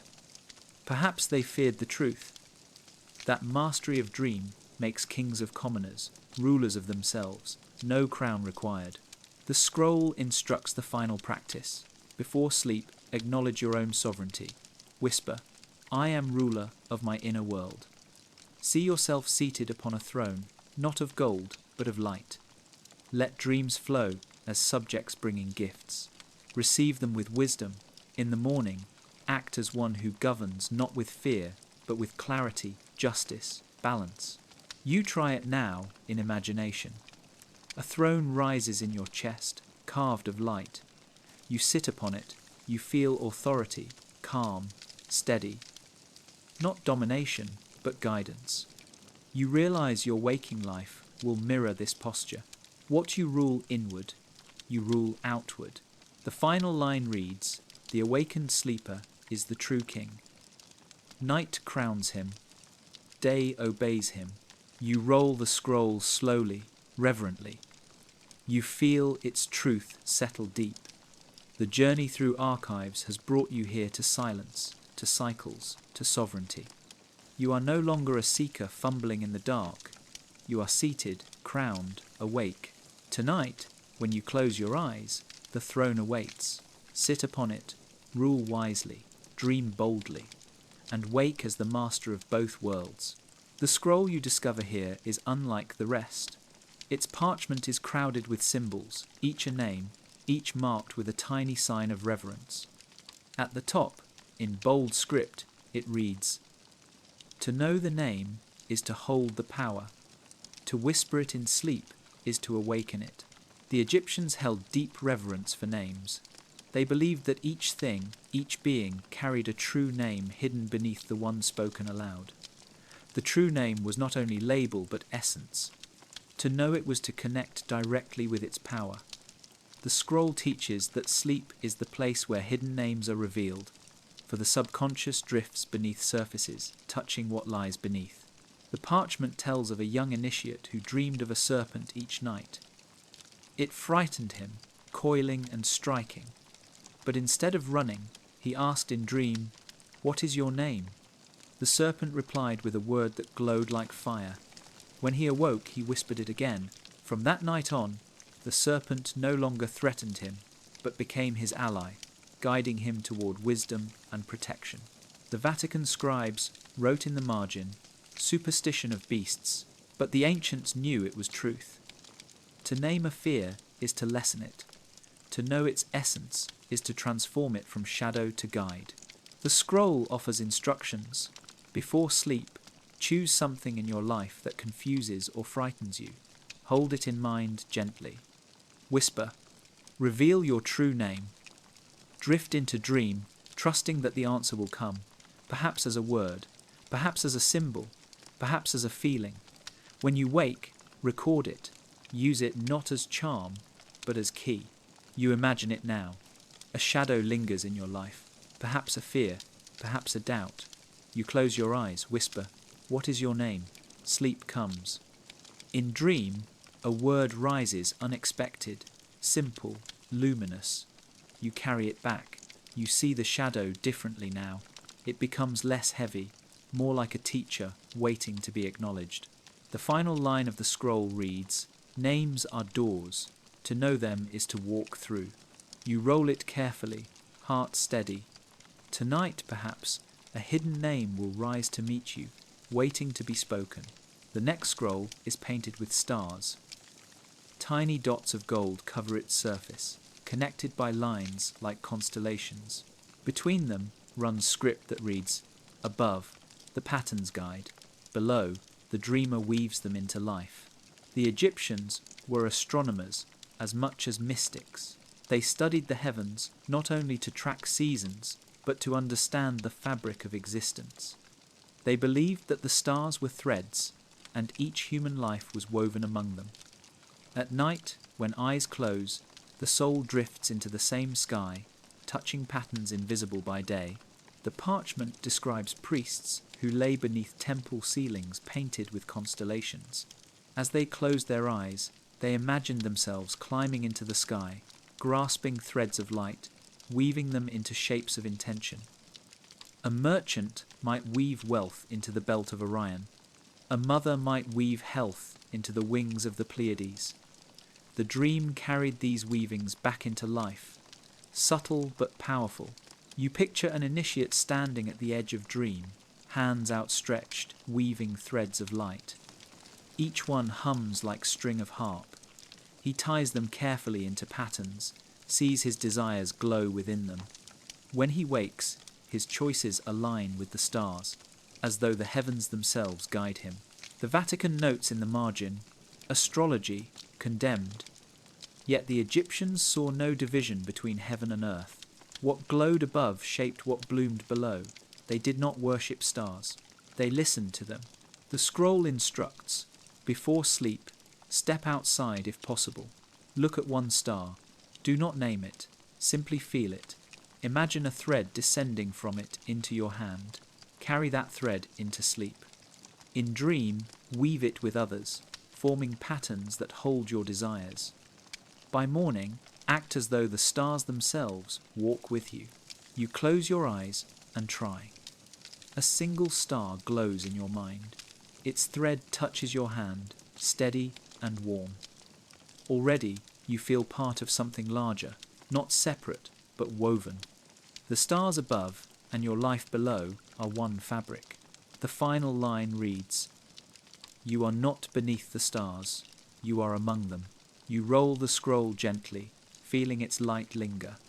Tonight, perhaps, you will not only dream, you will weave the sky. The last scroll in this row glows faintly with faded red pigment, as if touched by sunrise. Across the top it proclaims, "Sleep is night, but always it ends in dawn.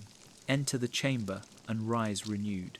The Egyptians saw dawn not as simple morning, but as sacred rebirth.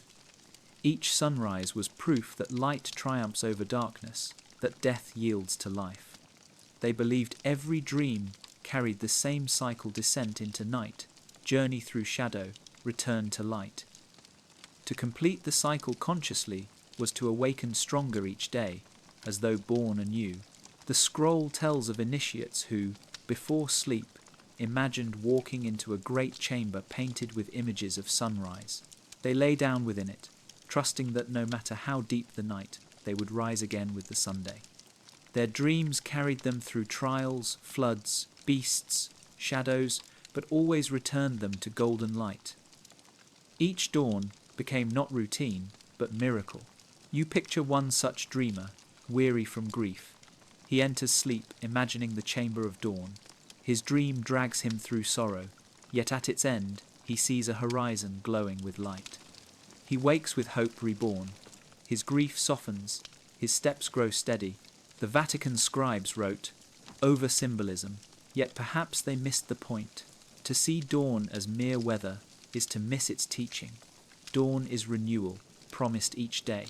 To live with that awareness is to live with endless beginnings. The scroll instructs, before sleep, imagine yourself lying in a golden chamber with walls painted in rising Sunday. Whisper, "I rise renewed," drift into dream, knowing that no matter what appears, fear, doubt, shadow, you will return to light. By morning, your body and mind will carry the strength of resurrection. Steady as the Sunday, you close your eyes and try. The golden chamber glows around you. You feel warmth, even in imagination. Already, the night feels less heavy, less endless. You know the dawn will come. The final line reads, "Every night is death, every dawn is life. Remember, and you will never fear the dark." You roll the scroll carefully, hands warm with its light. Tonight, as you close your eyes, you enter the chamber of eternal dawn. And when you wake, the sun will rise not only outside your window, but within you. The scroll you hold is edged in crimson, its fibres faintly scented of resin and smoke, as though it once rested near fire. Across the top is written, "The flame never dies. It lives in the garden of the dreamer." The Egyptians believed fire was not only destruction, but eternal renewal. They saw it as the living soul of the cosmos, a spark that never extinguishes. Within temples, priests carried torches said to have burned for generations, tended as sacred flame. But the scroll reveals another fire, one that needs no torch or oil, the inner flame that awakens each night in the dreamer's chest. The parchment tells of an initiate named Seraphius. Each night he dreamed of gardens, yet the flowers withered, the trees stood bare. He sought answers, fasting, praying, but no change came. Then a teacher told him, "The garden is your soul. Light its flame, and all will bloom." That night, Seraphius sat in silence before sleep, imagining a small fire glowing within his heart. In dream, he returned to the garden, and this time a single flame burned among the soil. He fed it with breath, and as it grew, the garden burst into bloom, flowers radiant, fruit abundant. When he awoke, his life began to mirror the dream. The Vatican Archivists scrawled metaphor beside these lines, but the ancients did not see it as metaphor. They saw it as truth. Each dreamer carries an eternal flame. When neglected, the garden of the soul grows cold. When fed, it thrives, transforming both dream and waking life. The scroll instructs, before sleep, close your eyes and place a hand on your chest. Imagine a small flame flickering there. Feed it with 3 breaths. With each breath, whisper a word, life, strength, renewal, run. Then lie down and let the dream carry the flame into the inner garden. There, tend it, see what grows. You try it in thought now. A flame flickers softly in your chest. It warms you, steady and calm. Around it, you see the faint shapes of leaves, blossoms waiting to unfurl. Already, you feel renewal stirring. The final line of the parchment reads, "The flame is eternal. Guard it, and the garden will never wither." You roll it carefully, still sensing the warmth in your hands. Tonight, when you drift into sleep, perhaps the ever-living flame will glow brighter, feeding the garden of your soul. The parchment you unroll next is darker than the rest. Its fibres are thick, stained by age, as though hidden long before the others. Across its top is written, "The shadow is not enemy, but twin. Meet it in dream, and you will be whole." The Egyptians understood that every light casts shadow. They did not fear the shadow, but honoured it as part of the whole. They believed that each dreamer carried a shadow, twin, the reflection of what they reject, fear, or deny. To meet this twin, in dream, was not danger, but initiation. Only by embracing it could the dreamer find true power. The scroll recounts the story of Asetha, a priestess haunted by nightmares. She dreamed nightly of a woman cloaked in black who followed her through endless halls. For years she ran, waking in terror. But at last, a guide told her, "Turn and face her, she is you." That night, Asetha stopped running. She turned. The shadow woman lifted her hood. It was her own face, eyes filled with sorrow, but also strength. They embraced, and the nightmares ended. From then on, her dreams became allies, her power deepened, her life steadied. The Vatican scribes wrote, "Demonic." But the Egyptians saw what the church could not.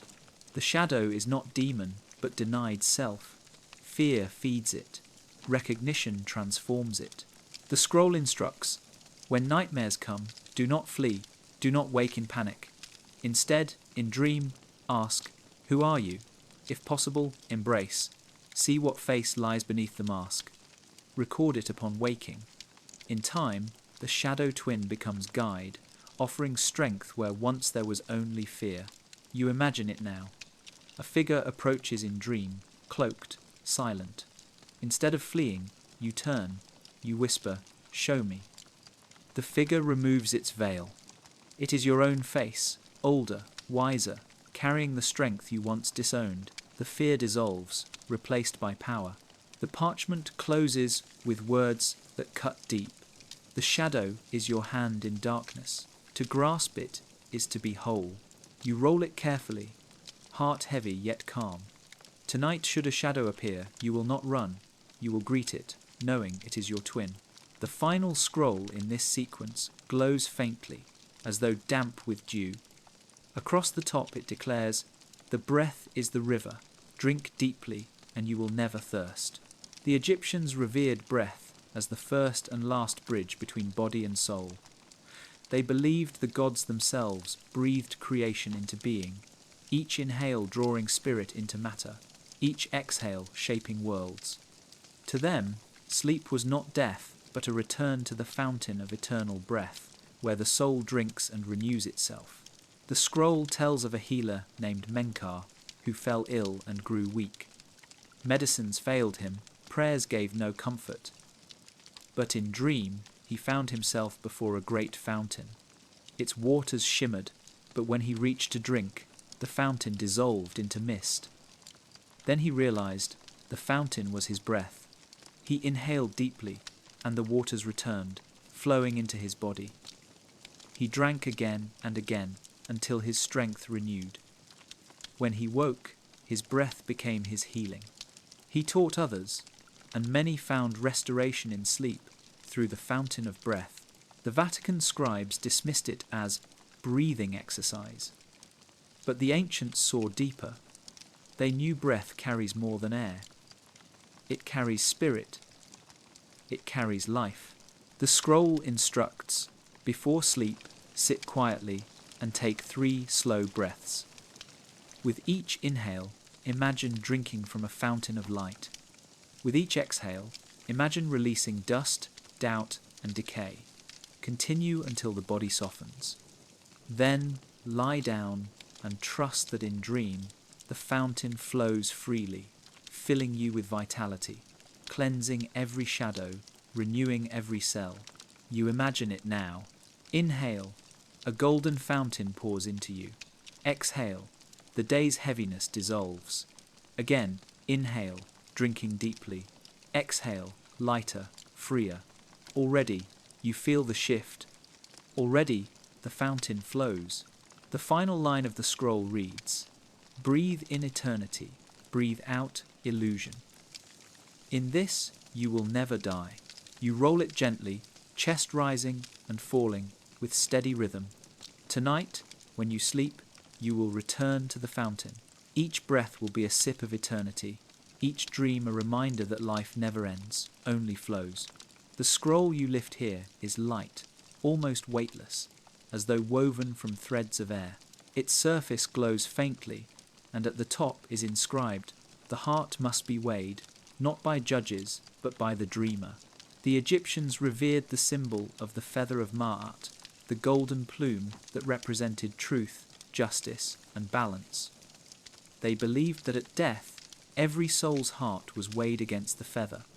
But this scroll reveals a deeper secret.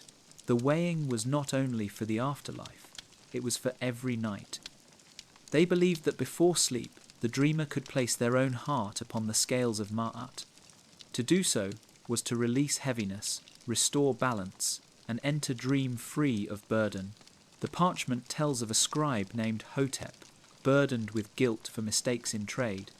His sleep was restless, his dreams twisted with unrest. Then he learned this practice. Each night, he imagined his heart removed gently from his chest, placed upon golden scales. On the other side lay the feather, At first his heart sank heavy, but with breath he released regrets, resentments, fears. Slowly, the heart grew lighter. One night, it balanced the feather perfectly. That night, he dreamed of soaring across the desert, unbound. By morning, his waking steps matched the dream. The Vatican notes condemn it. False judgment only God decides. But the ancients believed each dreamer holds authority to release their own burdens. The judgment was not punishment, but purification. The scroll instructs, before sleep, close your eyes and imagine a golden scale. Place your heart upon it. Watch its weight. If heavy, breathe deeply and whisper, I release what no longer serves. With each exhale, see stones of fear or anger fall away. When the heart rises to balance the feather, lie down. Sleep will carry you into lightness. You try it now. You see a scale. You place your heart upon it. At first, it sinks. You breathe, exhale, release. Slowly, it rises. The feather glows, and your heart steadies beside it. Already, you feel lighter, as though ready to soar. The scroll ends with one phrase, the heart freed in night will guide the day. You roll it carefully, chest calm. Tonight, the golden feather may weigh your heart, and in its balance, you will find peace. The next scroll feels damp, as though it was dipped in water long ago and never fully dried. Its script shimmers faintly, written in undulating lines that seem to flow like a current. At its head is written, the river flows through all time. Drink, and you will remember. The Egyptians believed memory was not bound to the past. They saw memory as river, flowing both backward and forward. In sleep, they taught, one could step into this river and drink not only of what has been, but of what will be. Dreams became more than reflections. They were streams carrying echoes of every possibility. The parchment recounts the journey of a healer named Nephara. Each night, she dreamed of a river winding endlessly through desert sands. At first, she watched it pass, but one night she dared to drink. As she did, she saw visions not of her past alone, but of her future. She saw herself tending the sick in a great city she had never visited. Years later, her life carried her there, and she recognized the very streets from her dream. The Vatican scribes scrawled, divination, false. Yet to the ancients it was no falsehood. Time was not a wall but water. The dreamer could step in and touch its currents, gathering wisdom. The scroll offers a practice. Before sleep, imagine standing at the edge of a river, shimmering with starlight. Hear its current, whisper, show me what I must know. Step into the water. Let it rise, carry you. In dream, you may see memories long forgotten, or visions yet to come. Do not cling. Let the river flow. Upon waking, record what remained. You picture it now. A river glimmers in moonlight. You kneel, cup your hands, drink. Images rise faces, places, moments not yet lived. They feel both strange and familiar, as though the river whispers across centuries. The final line reads, the river does not lie. It carries all that was, all that is, all that will be. You roll the parchment slowly, listening as though faint water still trickled nearby. Tonight, when you close your eyes, perhaps the river will come, carrying echoes of time to your waiting soul. The final scroll of this triad glows so brightly it seems touched by gold leaf. Its inscription is bold, confident. The sun does not set within you. Sit upon its throne, and all will rise. The Egyptians honoured Ra, the sun god, as giver of life, ruler of sky and earth. But this parchment reveals that they saw the sun not only above, but within. They believed each dreamer carried an inner sun, radiant and eternal, hidden behind layers of fear and doubt. To awaken it in sleep was to reclaim personal sovereignty, to rise each morning as embodiment of light. The scroll tells of a farmer named Khepri, bowed by hardship. Each night his dreams were dark, heavy, filled with shadows. Then he was taught the practice of the inner Sunday. Before sleep, he imagined a throne of light rising in his chest. Upon it, he placed himself radiant and calm. That night, his dreams shifted. He no longer wandered lost. He stood tall, shining, directing his path with clarity. By day, his life slowly mirrored this new inner rule. His burdens did not vanish, but they no longer crushed him. The Vatican scribes wrote, self-idolatry. Yet the ancients saw no arrogance in it. To sit upon the throne of the inner sun was not pride, it was remembrance. It was to embody the light already within, the spark of divine that no temple could contain. The scroll instructs, before sleep, close your eyes. Visualize a sun glowing in your chest. See it rise until it fills your entire being. Imagine a golden throne forming within that light. Sit upon it. Whisper, I rise as the sun within. Drift into sleep from this seat of radiance. Dreams will bend toward clarity. Visions will illuminate. Strength will flow. You imagine it now. A golden sun rises in your chest, expanding until your body hums with warmth. You sit upon its throne, steady, sovereign, shining. Already you feel taller, steadier. The world outside seems smaller compared to the vast light within.